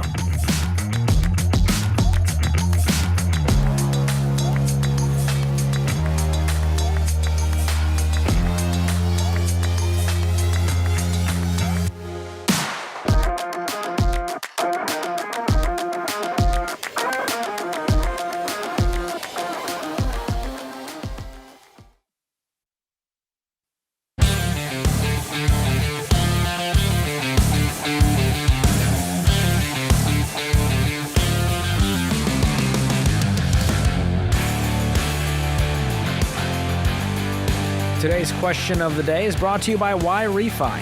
You didn't plan to default on your private student loan, but now you could have a way out. Why Refi helps you explore refinancing options with a low fixed rate and a payment plan based on your ability to pay. So take the next step at whyrefi.com/Ramsey. That's the letter Y, REFY.com/Ramsey. May not be available in all states. Today's question comes from Amanda in Colorado. Amanda writes, I earn $100,000 a year. I have $15,000 in debt, and I owe $225,000 on a $550,000 home. My boyfriend lives with me. He earns $70,000 a year and pays me $1,000 a month, for which he claims is more than fair. He pays no other bills other than food and some shared grocery items. He refuses to help me pay for home upgrades like a new roof and new appliances. How do I resent him for not asking me to marry him after supporting him for almost 4 years? Wow. We could have deleted the entire question and just left the last sentence. How do I not resent him for not asking for me to marry him after supporting him for almost 4 years? Here's the deal, Amanda. I believe that you resent you. He has no reason other than integrity, which he clearly doesn't have. He has no. Why would he marry you? You pay all of his bills. He already lives in your house. You do everything for him. You fold his laundry. You do everything. He isn't, and so you resent him because you signed up to be his mom, kind of accidentally, but also intentionally. Fully intentionally. And when he said, I'm just going to pay you $1,000, and that's more than fair. I love that, for which he claims. This feels like an episode of Judge Judy. He claims, why did you not decide ahead of time versus going like, hey, let's take the highest bidder. All right, $1,000, that'll do. You tell him. Now, first of all, this is just one of 1,000 reasons I would never suggest for people dating to move in together because of issues like this. But you didn't make the guardrails clear. You didn't say, hey, it's going to be $1,500 rent if you're going to live with me. And you're going to pay utilities 50-50. We're going to pay whatever 50-50. You didn't make that clear, and now you're resentful. Because you thought, hey, if I just let him move in and if I just take care of stuff, he's going to fall further in love with me and then he'll ask me to marry him. And that's not how he chose to live his life. He was like, man, I got a sweet setup. I can kind of do whatever I want and get away with whatever I want whenever I want. And so, cool, dude. And so, yeah, what incentive does he have at this point? It's like, it's besides character, and he doesn't have that. But you knew that when he said, I'm not helping here. I'm just going to give you $1,000 a month, and you just shut up. And you were like, okay, cool. I'll take that. And maybe I'll prove to you. I don't know, dude. It's a mess. But, Amanda, I think the person you're most upset with is the person you see in the mirror. You're smarter than this. You're worth way more than this. And truthfully, you think you're better than him. You mentioned that you make more than him, that he's not paying his fair share, he's not going to pay for upgrades, which why would he pay for upgrades for a home he doesn't own? Right. In your house. You're the landlord. You have to pay for that stuff. That's what you signed up for by asking for rent money. So both parties are at fault here. If I was Judge Judy, I'd kick you both out of my courtroom. Yeah. I'd have the bailiff escort you out at this point in the show. So, Amanda, here's the scary question that I'll just pose this to you and to anybody else in the situation. You can change no things about what have happened up until now. The only question you can solve is, what are you going to do now? Are you going to realize this is a person that I don't want to hitch the rest of my life to? And you're going to have a sunk cost fallacy and say, but I've invested 4 years. I'm worth more than this. I'm going to ask you to go. Or you're going to sit down and say, not only is this a financial issue, this is just hey, I've asked you to pitch in. And he's like, yeah, I don't really care what you say. Behavior is a language. He's telling you, I don't care what you say. I don't care what your values are. I care what I want, and I'm going to kind of do what I want to do. And you get to ask yourself, do I want to be married to that guy? Or do I want to have a live-in son/boyfriend like that guy? You get to pick that. But the only question you can solve is, what am I going to do next? And there is no path forward for you that does not come with heartache. Him staying and this arrangement stays the same, your heart's going to ache. You break up with him, your heart's going to ache. You draw a line and he walks away, your heart's going to ache. So I want you to take the path that is going to leave you with the most dignity and the most respect for yourself and for others, and is going to get you to eventually where you want, which sounds like a relationship of two people who love and respect each other. And you don't have that right now. So it might be a huge blessing that he hasn't proposed, because divorce is expensive, and you guys made it clear you're not compatible. I've been doing a ton of research, digging into marriage. Just the question is it still even worth it, and whatever. So if part of your equation out there is, I bet if I take in a young man and I quote unquote support him for 4 years, financially, romantically, housing and clothing him and feeding him, then maybe he'll like me. That algorithm won't work. Just FYI. It's not the way. That's not the path to marriage. So is what that is. Do with that what you will, Amanda. All right, let's go to the phones. Joshua waits in Phoenix, Arizona. What's going on, Joshua? Good afternoon, George and John. It's a beautiful day in Arizona. How are you guys doing? Love to hear that. Beautiful day in Tennessee. Perfect. Hey, I'll be brief. I'll get to my question first, and then I can provide some context. So I'm looking for some tools and some expertise. My wife and I are behind on some tax debt and are owing about $9,000 towards that. Recently, we've gone through the hard thing of downsizing our rental property, moving in with grandparents in order to take care of some debts that we have. So as far as that breaks down, we have about $20,000 in credit cards, Canadian loans, American student loans, as well as this remaining tax debt. And the federal portion of that is about $8,500. And then the state is about $500, which isn't an issue. And this paycheck coming up, I work in sales, and I'm expecting a significant amount of money, around $12,000 on my paycheck. So trying to figure out how to go about that. My wife and I just recently downloaded the EveryDollar app and created our EveryDollar budget. But just looking for some expertise and tools around how to settle this tax debt in particular. Well, the easiest way to settle it is to pay it off. So with that next check, I'd pay off the tax debt. That's going to come first. So all the tax debt is gone. The lowest? Yes, the IRS debt is going to go to the top of any debt snowball list because they can really screw up your life more than any other debt collector. So that's going to go to the top regardless of balance, and that's going to be knocked out with this next paycheck. You're going to have $3,000 left over. I would apply that to your next smallest balance. Okay. Is there any way to settle that $8,500? Like any expertise or any approach to take to try to settle that for lower, or just write the check, stroke it, and be done? You owe the money. It's the government. They don't play. This is not like a medical bill where we're like, can you you take $500? This is what you owe in taxes. This is what you have to pay. I would not even go about trying to settle it. I would verify the total, make sure that you're only paying what you're actually, that you owe. But if you owe $9,000, I would write the check for the $9,000 and be done with it. Okay. No, probably not the answer I wanted to hear, but that's the harsh truth, right? Yeah, well, you're going to find now, you're going to get Facebook ads for we'll help you settle your tax debt and just contact us and give us the payments. And don't trust any company to handle this. You contact the IRS yourself and pay the bill and be done with it. No hacks needed. This is money that you owed legally. There's no way around it. And so I would do that and then continue the debt snowball as you would, smallest to largest balance from there. I wish you the best. Well, we're all looking for the hacks, John. I wish there was magic shortcuts and buttons, and if I could just contact that company for that debt settlement relief, they said they'd give me freedom. It'll solve my problems. And here's the thing. If it sounds too good to be true, it is. And if it looks like a shortcut, I would run far away. Most of these shortcuts, I don't know, dude. They're just so predatory, and they break my heart because we take so many calls, people who just get ripped off, and I hate it for them. Well, they're in a tough spot. Their back's against the wall. They're desperate, and they see an ad that says the word freedom in it, or debt settlement, or debt relief. Yeah. These words are intentional. It's all marketing. of these are just math problems, and they just don't go away. And it's disillusioning right now. I can find myself getting kind of down, just across the country. It's like, no, this will just all go away. It's cool, and it just won't.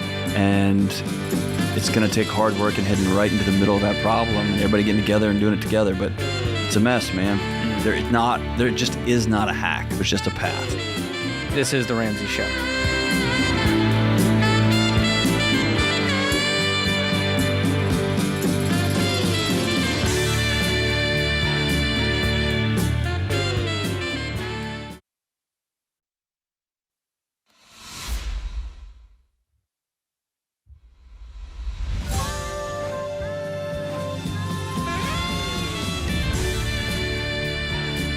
From the Ramsey Network, this is The Ramsey Show, where we help people build wealth, do work that they love, and create amazing relationships.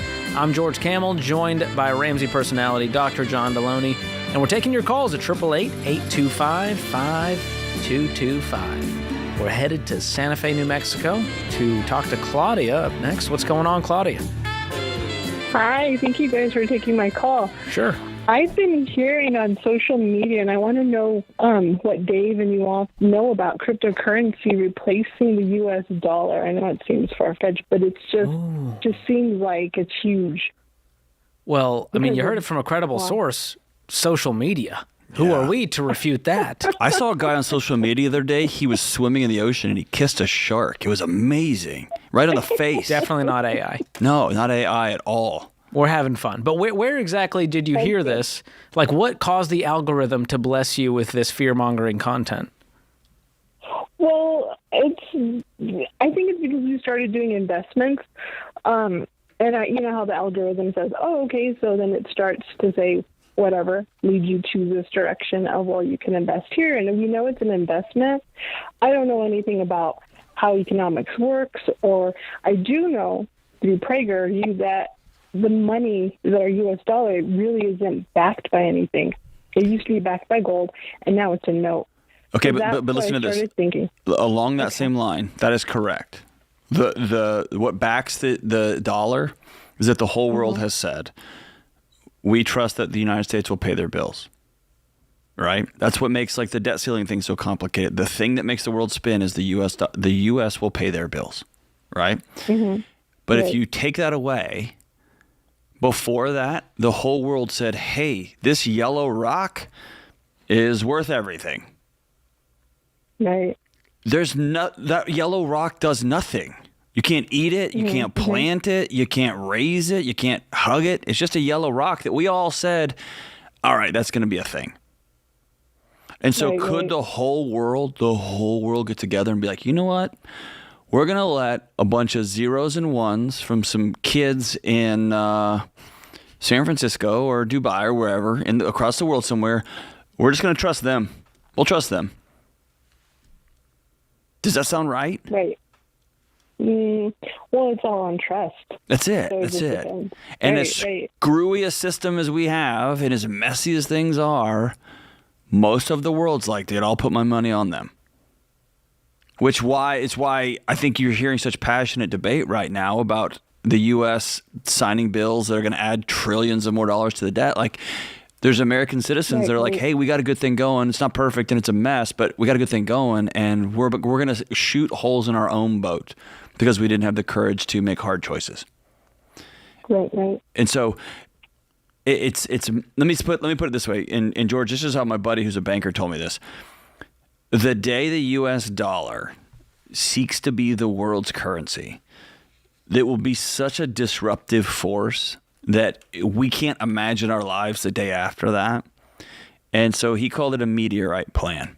Like, I have a lot of plans. I have a deep freezer with some meat in. Like, I'm that guy, right? I got big gardens, whatever. But I don't have a meteorite plan. If we get hit by a meteorite, I'll deal with that then. But me buying a bunch of crypto is not going to be my hedge against the U.S. dollar imploding. It's just not.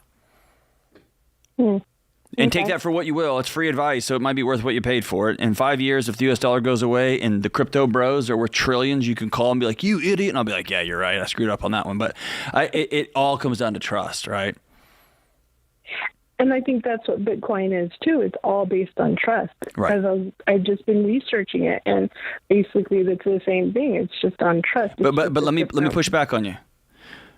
Mm-hmm. From my nerd world, research is sitting down and doing science experiments and having it peer reviewed so other people who've done experiments push back on my findings, etc. If you're just Googling stuff or YouTubing stuff or ChatGPTing stuff or looking on Instagram, that's not research. It's learning what you want, and it's giving you an increasingly more sensational version of what you're looking for one reason, not to give you facts, but to keep you hooked on that device. And guess what gets clicks and views? It's, the dollar's going to crash, everyone buy crypto. Not, the dollar's fine. America's annoying right now, and we're fighting ourselves, and we are causing ourselves immeasurable damage for no reason. But it's not going away. We're here right now. So I have a follow-up question to that research. So that's what we do. That's what we've been trained to do. Okay, just go online and search it. So how do you research it? I mean, there's books, there's people who have done more scholarly work on this, but again, they're going to have a very biased take that says, I'm going to put all my money into crypto and you should too. Can I tell you what I do? This is my personal thing. This is me working with academics for 20 years, like really some world-class scientists, okay? And even some of my close buddies in the nutrition space, the weightlifting space, the mental health space. I do not ask the question, what do you think? I don't ask that to George. I don't ask that to my friend Dave Ramsey. I don't ask the question, hey, what do you think about? I simply ask this question, what do you do with? I don't say like, hey, what do you think about this thing? Like I ask, what do you do with your kid? What do you do with your money? And what I can tell you is Dave Ramsey, the wealthiest guy I personally know, owns 0 cents in crypto. My friend George Kamel, who I call on the weekends and say, hey man, I need to ask a question about this mutual fund or whatever. And George owns 0 crypto. And he's got 2 young kids like me. And so you're calling 2 guys who own $0 in crypto. I also don't have any gold. I don't buy things that are a store of value, quote unquote, or a currency. All I do is invest into the U.S. stock market and a little bit of international, like we've been teaching for years. And that's all you need. Anything more complicated than that is just a trap to try to get you into someone else's maze. My friend Lane Norton, Dr. Norton, says most people step over $100 bills to pick up nickels when it comes to health and weight loss and nutrition. People want to know what the best hack is instead of just exercising and eating right. Right. And so the shortcut. I wouldn't even be researching what you're researching until I don't owe anybody any money. I've got my house paid off, so nobody can take my house from me. Me too. Right? Me too. And then I'll start getting like, okay, what's the... But until you've solved those problems, it's just stepping over the next annoying, boring next right step for some sensational thing. And so I would go sit with a Smart Investor Pro, and I'll tell you what I asked mine. He started talking about, hey, you can. I said, I'm just gonna stop right there. Whatever you did for your family, when it threw like these 4, I want that for mine. And he smiled at me and he goes, all right, cool. Because that's what's going to tell me what you believe is your actions, right? The same questions I asked George. How much are you investing every month right now, Claudia? Well, it's interesting because I don't think we're... None. Get off the apps. You're making yourself nuts for no reason. Just get off. Find some puppy videos. Get 2 dogs and wipe their butt just like George does. Thank you. Look how happy he is. That's a good life. It's a life well spent. So here's the key. Replacing the U.S. dollar with crypto would require a complete overhaul of the global financial system. We can't agree on anything across the world right now, let alone that. And no things. Too much volatility with crypto. It's unregulated. It's a private digital currency. It's decentralized. There's too many problems with it still. While it has cool technology and features, I'm not going to hang my hat that the dollar's going to crash anytime soon, unless I wanted some YouTube clicks.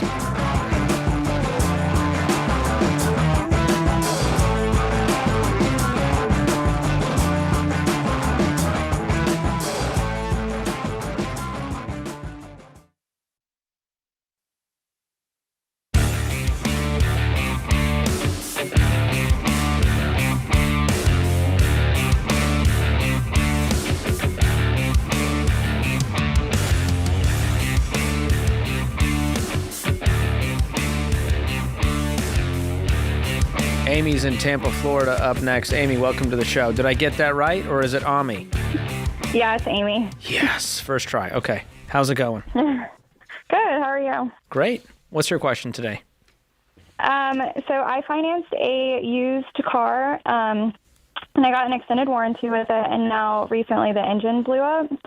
And so basically I have no car, and I'm stuck with this, it's a $30,000 loan still with this car. Oh, my that I can't goodness. use. So, you said you got the extended warranty. Does it not cover exploding engines? No, I guess not. No, they're kind of like trying to get out of it, I guess, basically. They want me to pay. Who's that? For the mechanic. It's at a mechanic shop right now, and they want me to pay for the tear down for it. to does? figure out like exactly what's wrong. The warranty company. The warranty company wants you to pay for them to tear apart the car to figure out what went wrong? Well, no, the mechanic wants me to pay first. And then maybe they'll reimburse you? Exactly, yeah, and then maybe the warranty will cover it, maybe they won't. So Yikes. Okay, what's the car? Yeah. What was the car worth before this issue? probably about $18,000, and then I bought the extended warranties, and then out the door it came to $30,000. So what? and I Whoa! think, What? Yeah, so now it's only worth $13,000. Now, how is it worth 18? You bought it for 18. You bought $12,000 worth of extended warranties? Well, it's $6,000, and then I guess some fees got added. I don't know how it got up to $30,000. You bought a $6,000 extended warranty? Yeah. And they just added $6,000 more in fees? I'm confused. I'm not convinced that I feel like you're smarter than this. Yeah, it was a really dumb thing.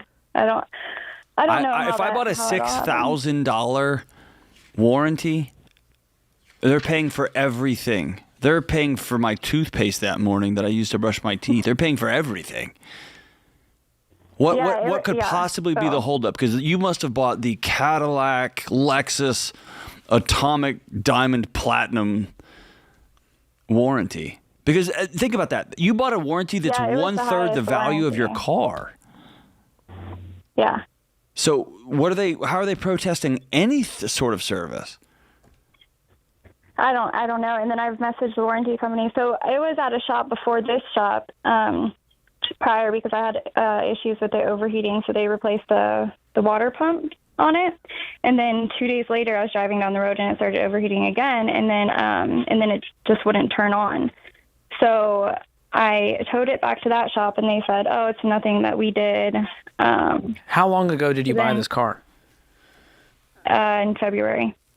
Okay, and where did you buy it from? Like, was it a dealership? It was a place in Tampa. It was a Discovery Auto. It was a dealership. Have you went back to them? Not like a big known dealer. Yeah, I did. And What did they they sent me say? a form that I signed that basically says I bought it as is. So. Yeah, but if they sold you the warranty, there's got to be some. Here's the thing. Also, I'm not So they messaging. didn't disclose like that there was anything wrong with the car at all. No. That's not what I'm saying. I'm saying if you bought that warranty through that dealer, then there may be some liability on their part that they're pushing a bad product on you. Yeah. And here's the second Yeah, so thing. that's what I'm not messaging anybody. I'm calling everyone. I'm going to find a buddy who's a lawyer that's going to write me a letter. I'm calling everybody I know. I'm not messaging anything. This it would be is my too big of part-time a job. deal. Whenever I'm not working my full-time job, I'm working on this and fighting it. I'm going through the fine print. I'm working with an attorney. I'm showing up in person every day until they know me by name. Okay. Do you own a house? No. Okay, I'm making up a number here, but if you have a $500,000 house, depending on where you live, obviously, your homeowner's insurance is going to be $5,000 or $10,000 a year. Okay. You paid $6,000 for a warranty against an $18,000 car. At that ratio, that would be like buying a warranty for a $500,000 house that cost $175,000. So what you paid is so out of whack proportionally. And you should be able to get your money back for the warranty at least. Yeah, that's what my next step was going to be. I just wanted to figure out if I should still continue to try to get it covered by warranty. Yes, but you got a chance of, but I have to pay up front for the whole tear down of the engine and everything, and so. That is insane. I've never heard where you have to pay and then maybe the warranty company will reimburse you later. And I don't Amy, like that plan. I'm confused by your lack of just going to war over this. I don't have the money. I don't know any lawyers or anything to do that. To get a ruler out and go line by line down this warranty that you have. Oh. And I with the kind of highlighter. have been. I've been emailing the warranty company. I've been going through it and everything like that. And I've reached out to the Better Business Bureau and all that. Okay. Do you have any money right now? No, not really. What do you make? I have a few hundred saved up. I make hourly or salary? Salary. Salary, I make about $49,000 a year. Okay. And what other debts do you have outside of this $30,000 car loan? I have a $8,000 personal loan, a $700 loan, and then I have a couple of credit cards for $200, and then 3 for $500, and then 1 for $300. And then I have another car loan for $13,000. What? What happened to that car? That car I gave to my mom. But you're still making the payments on it? Yeah. Why is she not paying the payments? She doesn't have a job right now. Okay, so this runs in the family. Okay. Can you sell that car immediately? The other car? What's it worth? The one your mom's driving? It's not worth what I owe on it. Have you rolled a lot of negative equity into these? That car, no, but that car I bought for, I think, more than it was worth as well. And it's only 2% interest on that car, so. Well, at least there's the good news. We have 2% interest. Oh, yeah. Amy, we need to change everything. I'm You're cringing. getting hosed at every single dealership you go to. Yeah. What's the interest rate on the $30,000 loan? 7%. And did you roll negative equity into that one? That one, no, I didn't. That was just... Here's the deal. You're underwater on this car, obviously. And right now, it's to the tune of $30,000 because I don't know if this car is worth anything. And so your best bet is to try to get it fixed up so that you can sell it. Because your other option is, trading it in or selling it for parts at this point if it's kaput. And that's going to put you in a giant hole to where you're upside down by, $28,000 if you get rid of it for $2,000. And so getting the warranty refunded, if they're not going to come through and fix anything, is one at least step. But you're going to need the difference in a personal loan in order just to get out of this payment. And then you still need a car to drive. Right. In which case, I would rather take your other car back that you owe $13,000 on, because at least you're less in debt in that, and Mom needs to figure it out. Yep. But you're going to have to make a lot of hard choices and fight really hard, probably for the next few months, to battle this thing out. And in the meantime, what transportation do you have? Right now we have a car that I use from work. Who's we? That we use for customers. I've been borrowing it from your employer? So we have like a crew car, that customers will use. So I work at a airplane maintenance shop, and so they'll drop their plane off and then sometimes take the car to lunch and stuff. So I've been borrowing that car. Are there any folks over there who know cars pretty well who can help you navigate this mechanic situation? I'm sure they know mostly about planes, so. I mean, cars, I'm not sure. I feel like they're cut from the same cloth. They've got to know what an engine looks like to be dealing with this. So I would be begging folks from work to say, hey, can you help me with this? I'm struggling. I want to make sure I don't get hosed once again. But the key is you got to come up with a difference just to get rid of the car loan. And to do that, you're probably going to need to fix it up. And that's going to mean saving up and when you can and covering the difference in cash or with a personal loan.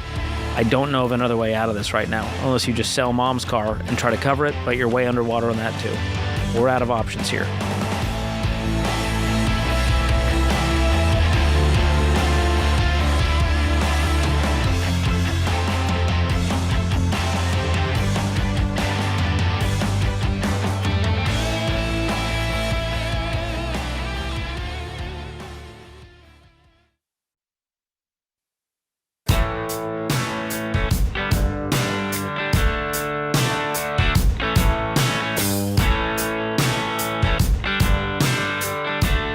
Buying or selling your home is a big deal, and you need an expert in your corner fighting for you to find the best deal for the right price.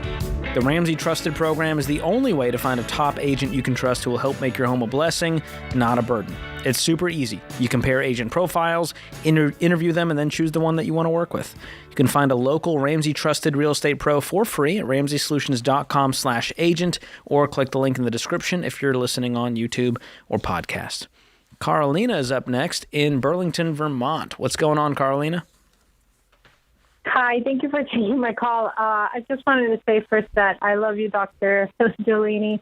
You're just such a blessing to so many people, and yeah. I retweet that statement. Thank you. I wish you would tell my friend George Kamel that because he's mean to me off air, but thank you. I accept. And then my question was, how do I budget for irregular expenses, including things like kids growing up? We're debt free, but we seem to be spending every single bit of our money every month, and it's. What do you mean? What do you mean? Budget for kids growing up? That's like a thing they all do. Yeah, I mean, like I have my baby just turned 1, and she's eating more food. My 7-year-old is like just eating like a teenager now. My 15-year-old, he ate an entire horse the other day. It's the horse that George told that poor woman to sell one time. My son just ate the whole thing. Like, they'll eat everything. I just don't know how to budget for things like that, or like heating in Vermont is a big part of living here, and it seems like it How long have you lived there? Year. My husband's lived here all his life, but I've lived here 8 years. Okay. And we've been married 8 years. So you guys know, you can go look at your bill for the last year and go, oh, look at that. It spikes in the wintertime. We pay more for heat in December than we do in July. No way. And so you'll be able to kind of find those trends, and then you'll adjust the budget as the month goes on. And so the key, have you done a budget formally yet, or is this just sort of like, how do I prepare for these expenses? No, I've done budgets before, but like, okay, another one would be the van is just hitting 100,000 miles. And so last time I went to get it serviced for like oil change, they said, oh, you need to do this maintenance and this other thing. And those are things I didn't budget for. Okay, so this is gonna change your life when it comes to budgeting, and it's called sinking funds. And so for things that are necessary in your life, ongoing, that you're gonna need to cover at some point, you just set up a sinking fund. So there's gonna be a line item in your every dollar budget that says car maintenance and repair. And every single month, you're gonna put $100 into that account, so that over the course of the year, you will have saved up $1,200. So when there's the oil change or the little repair, you're going to have the money sitting there ready to cover it. So that's going to help you cover those longer term expenses that are coming up over the year. Maybe it's an insurance bill that you pay yearly. Just divide it by 12 and then put that amount in a line item in the budget. I think the key is you're not actually adding any of these line items to the budget, but then you're surprised when they pop up. So for the kids, maybe we need to have a new line item for kids' clothing. If they're moving through clothes really fast as they grow, let's have kids' clothing in the line item in the budget for $50 a month, whatever you guys decide. Okay, what about would be for a family of 6? What's a good food budget? I wish I could tell you that. It's so dependent on, are there dietary needs in the family? Where are you guys shopping currently? I know I love Aldi. That's where I go for the grocery shopping because it keeps the bills low. I have no clue what a family of 6 should be spending. You can check. They have the government, lists of here's how much, people have spent that are in your shoes. But that's really dependent on you. The key is, how do we get it lower than it was last month? And keeping it in check. So don't make it outrageous. Don't decide, well, I'm going to spend $300 for 6 people for the month. That's not reasonable. So make it realistic and put a number out there. You can see what you've been spending and then go, hey, we've been out of control here. We've been spending $1,500 a month. Let's tighten this down to $1,000 a month or $1,100 a month to cover us. But I also, and maybe you didn't say this, and maybe I'm just tired today. But I don't want you blaming a 1-year-old for their appetite increasing, right? Or their 7-year-old for beginning to eat more and more. That's just what kids do, and it's amazing and awesome. No. No, not at all. I just, I'm just overwhelmed with just the food cost and all of these things that seem to have to have a line in the budget, and then it sometimes it just feels like we don't even have enough money for what is budgeted. Sure. Yeah, it's some of that is a frustrating, annoying, really heartbreaking amount of discipline at a grocery store. I can only buy these things with these coupons, especially nowadays. Groceries are still so expensive. I can only buy this much stuff. Mom, can we? We just can't. Oh, come on, Mom. And every parent wants to be able to get their kid that $2 thing. And we literally don't have that margin right this second. And it's being intentional, as George said, it's planning out expenses before we get there, right? But it's a pain and it's not fun, but it shouldn't be that much of a surprise.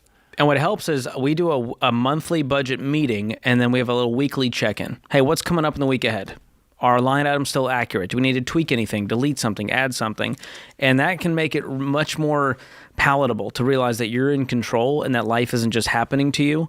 Even if it's something annoying to pay for, we have a miscellaneous line item that just is a little catch-all for the little surprises. You know, $50 a month, that's the catch-all. I wasn't expecting that $6 charge here. Now we have a place for it. And that way you're sort of planning for the unplanned. George has a line item up for $175 for extra hair care. That's on top of his haircut. I do. Well, here's the thing. I spend more on my dogs than I do my own child at this point. It's out of control. But you know what? It's a shame. It's a blight mark on America that he does that. But it is 100%. Have you guys used every dollar before, Carolina? Oh, yes. And we're eating at our savings. And that was, I guess, my next question was, how do I know at which point we have like an income problem? You have one right now. If you're living off your savings, you have an income problem. If you're debt-free and you have no margin and you're living off savings, it's for sure an income problem and an expense problem at the same time. Because you can always make more, but then you'll just spend more if you don't solve the other side of the equation. So I think you and your husband sit down tonight with every dollar and make it realistic and go back in the bank statement and go, hey, did we miss anything? What do we need line items for? And then actually meet up once a week, track the transactions, and see if you feel a little more in control and a little less chaotic as the month happens. Okay. Have you used every dollar premium before?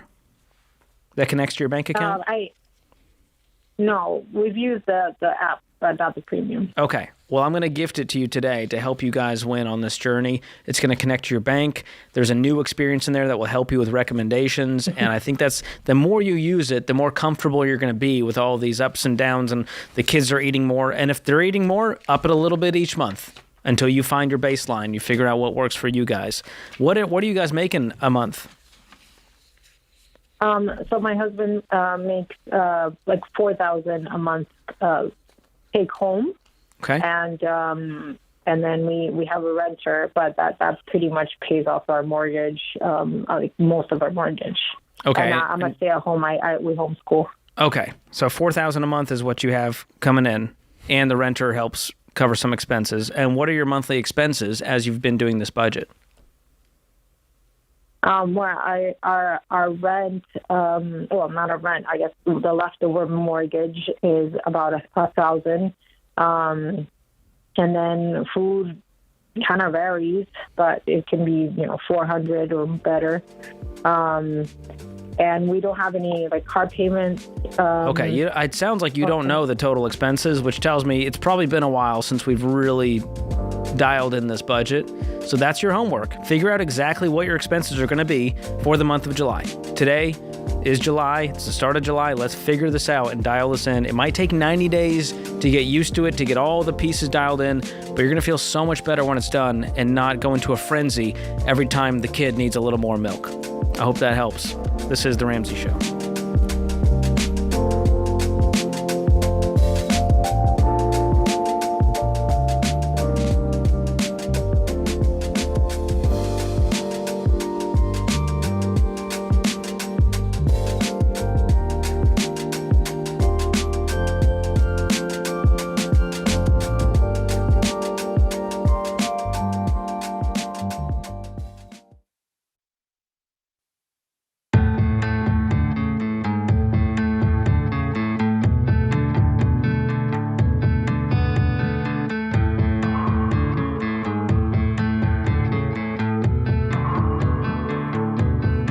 Our scripture of the day, Proverbs 9:9. Instruct the wise, and they will be wiser still.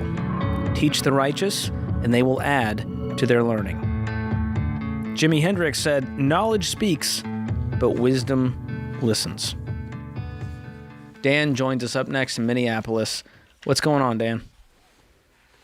Hey, gentlemen. How are you doing today? Great. How are you?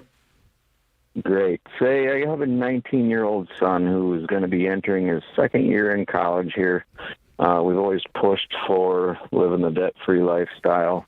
He has about $50,000 saved up in his savings account for college expenses. Year one, he's already paid his way through. He's going to a South Dakota State University, which is a fairly reasonable school. And with his scholarships that he's been awarded, we're kind of anticipating maybe $10,000 a year out-of-pocket expenses for him. Amazing.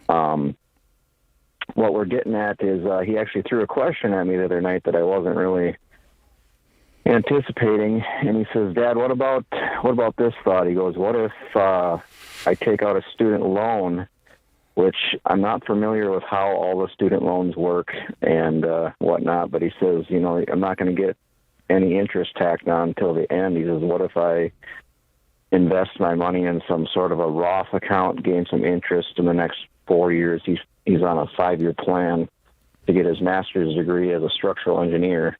And he says, what if we try to gain some interest on that money and then pay it off as a lump sum when I get out of school? What do you think about that?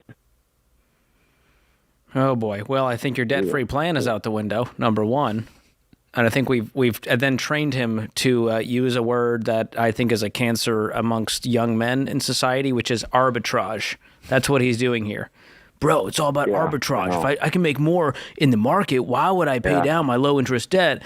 That's the path he's going down, and it will then spiral. This will be a gateway drug into more risk in his life that he thinks he can manage. Yeah. And he's assuming that this money's going to grow if he invests it in this period of time in 4 years. Right? And we've had that conversation, and I've shown him some losses with, just the latest stock market decline that we had here a few weeks while he's back, in school, he's going to be checking that investment account going, oh gosh, it was 50, now it's 43. I'm going to pull all my money out of the market. That's what's going to happen. And he can't invest in a Roth account. That would be a retirement account at that point. Yeah. In which case there would be penalties if he withdrew money beyond his contributions. Now, if you left it in a taxable brokerage account, he would be taxed on the gains of that money, and maybe he makes a little bit, maybe he doesn't.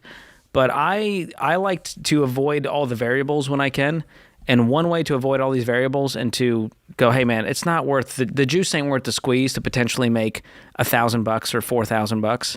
I would just pay my way through, graduate debt-free, and not have to worry about what life looks like 4 years from now. Yeah, what happens if he doesn't graduate and he's still on the hook but doesn't have the degree with the job on the other side? Yeah, there's a lot of things that could twist into that and make it bad for him. And right now he's doing very good. It's keeping him on track. He knows, annually what it's going to cost him. He knows how much he needs to work in the summertime along with taking some summer courses. Yeah. He's really going down an excellent path right now. So I didn't want to deter it, but I wanted to call in and get another opinion and just tell him that he does think a lot of the Ramsey program. They taught it to him in high school as an elective, and so he's been a believer. So can I buy in? I just needed that other voice to maybe seal the deal. Well, I think more than me and George, can I tell you a voice that he really needs right now is yours. And there's something powerful about saying, hey, you asked me a phenomenal question, and I actually had to go get some other wisdom on it because I hadn't thought it all the way through. Well done, dude. And your rising sophomore son's chest will puff out about 6 inches because he got a great, I'm proud of you compliment from his old man. And hey, you stumped your dad, man. That's an excellent, I can tell you're really thinking this stuff through. And I want to tell you a story or two from my personal life where I thought I had it all figured out, and then I didn't understand what I didn't understand, and that's called wisdom. And life came at me, and man, I want to let you know you're an engineer mind, you're a brilliant young man, and life doesn't play out on a spreadsheet. And if you can give him 1 or 2 stories from your life that you had it all mapped out and then it went sideways, in my life, I would have about 10,000 of those stories because I always have a plan and a scheme and it never works out right. Then you'll find a closer relationship with your son. You'll model for your son how to go, wow, I learned something new. I was challenged, and you'll give him a great gift, which is any dad looking at their son saying, I'm proud of you. That's a great question. So you see what I'm saying? Like, your voice right now matters a lot. And I appreciate that, but and at the same time, that second opinion also matters. So it does. I do appreciate that. What do you have for advice on anything other than like a high yield savings account, which we're in now, which is I think just below 4% where his money's sitting? That's exactly where mine is. Yeah, that's where I keep my money. That's not in checking.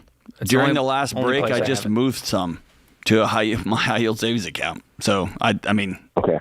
These rates are still historically high. I'm still shooketh that we are sitting at 3.5%, 4%. King James. That's how. When I was saving up for a house, I remember it was 2% in a high yield savings account, and I was losing my mind. I was like, the banks are losing money on me. How are they giving us 2%? And so perspective helps. And the other thing that helps them realize is that when you pay in full for that next semester, you're going to show up to class. You're going to pay attention. Yeah. You're not going to flunk out. And when it's someone else's monopoly money that maybe I pay back later, maybe there's a forgiveness program someone dangles when the next election comes up. Or it's this. Here's what's going to happen. Dude, my dad's got a 2020 F-150. He's like trying to sell for cheap. What? Like he's selling it for cheap, man. And he's going to have $50,000 in an account. And he's going to call you and say, Dad, I can get a truck that's worth $40,000 for like 20 right now. That's how that's going to happen. And I only know this because I worked with the college students, even great ones for 20 years, and all of them act like college students, even the great ones, right? It's just, I mean, this is just a pretty amazing moment. And I want to also credit you. My son right now, he's 15. He thinks I'm the dumbest person who's ever lived. So you are right. A second opinion does matter. And I've always said Hank's a genius. He's pretty sharp. And he's like, Dad, I don't think you're that good at what you do. But anyway, getting a second opinion is awesome. But man, telling a personal story and kind of mapping it out, that's awesome. Kudos to your son. There's a piece of this, Dan, and you've believed this principle for a while now, is that it's a better life to just believe in the principle that owing people money is a bad thing, regardless of the interest rate, regardless of the spread or the arbitrage. And so my fear is that he does this and then he gets out of college and goes, dude, the dealership gave me 0% APR on a new car. Why would I not take that, leave the money in savings? I'm a genius. I'm going to be a TikTok star talking about this stuff. And that is what I think is causing a lot of people to get trapped in the maze of the lending world, which is what they want. They want to lure you in with all the low interest rate and how it's actually smarter, and every financial advisor would tell you, hey, no, leave your money invested. You shouldn't pay cash for things. Just leverage as much as you can. And so I think there's a principle to it where you just decide early on that you're never going to touch debt. You're going to be unbelievably wealthy and focused instead of losing sleep over the next arbitrage scheme. And so I hope this gets to him. I would encourage him to read my book, Breaking Free from Broke. I'll send it to you if you can get it over to him. Or if he'd prefer the audiobook, we'll get that over to you. I have a whole chapter about student loans that I think will set him free of this and cause him to go, oh my gosh, why would I touch debt if I don't have to? And you guys have done such a great job. It makes no sense to go backwards now. So way to go. Dad of the year right here. And kid of the year, man. Son of the year. I love... A 19-year-old with $50,000 in savings? Yeah, young men and women that work really hard and ask hard questions. And I love students who are young people who are like, wait a minute, what if that's all good questions? It's all great. Yeah. And his critical thinking skills are working. It's just with a wrong motive underneath it all that I'm worried will add more risk and stress to his life. He's already got a lot going on. A 19-year-old is having an existential crisis every day. An engineering major. Engineering majors don't have many existential, not like the young poetry skater boy that said see you later boy like you were. The artists, the troubled souls we are. That's right. That puts this hour of The Ramsey Show in the books. Thank you to Dr. John Delony, the whole crew in the booth keeping the show afloat, and you, America. We'll be back before you know it.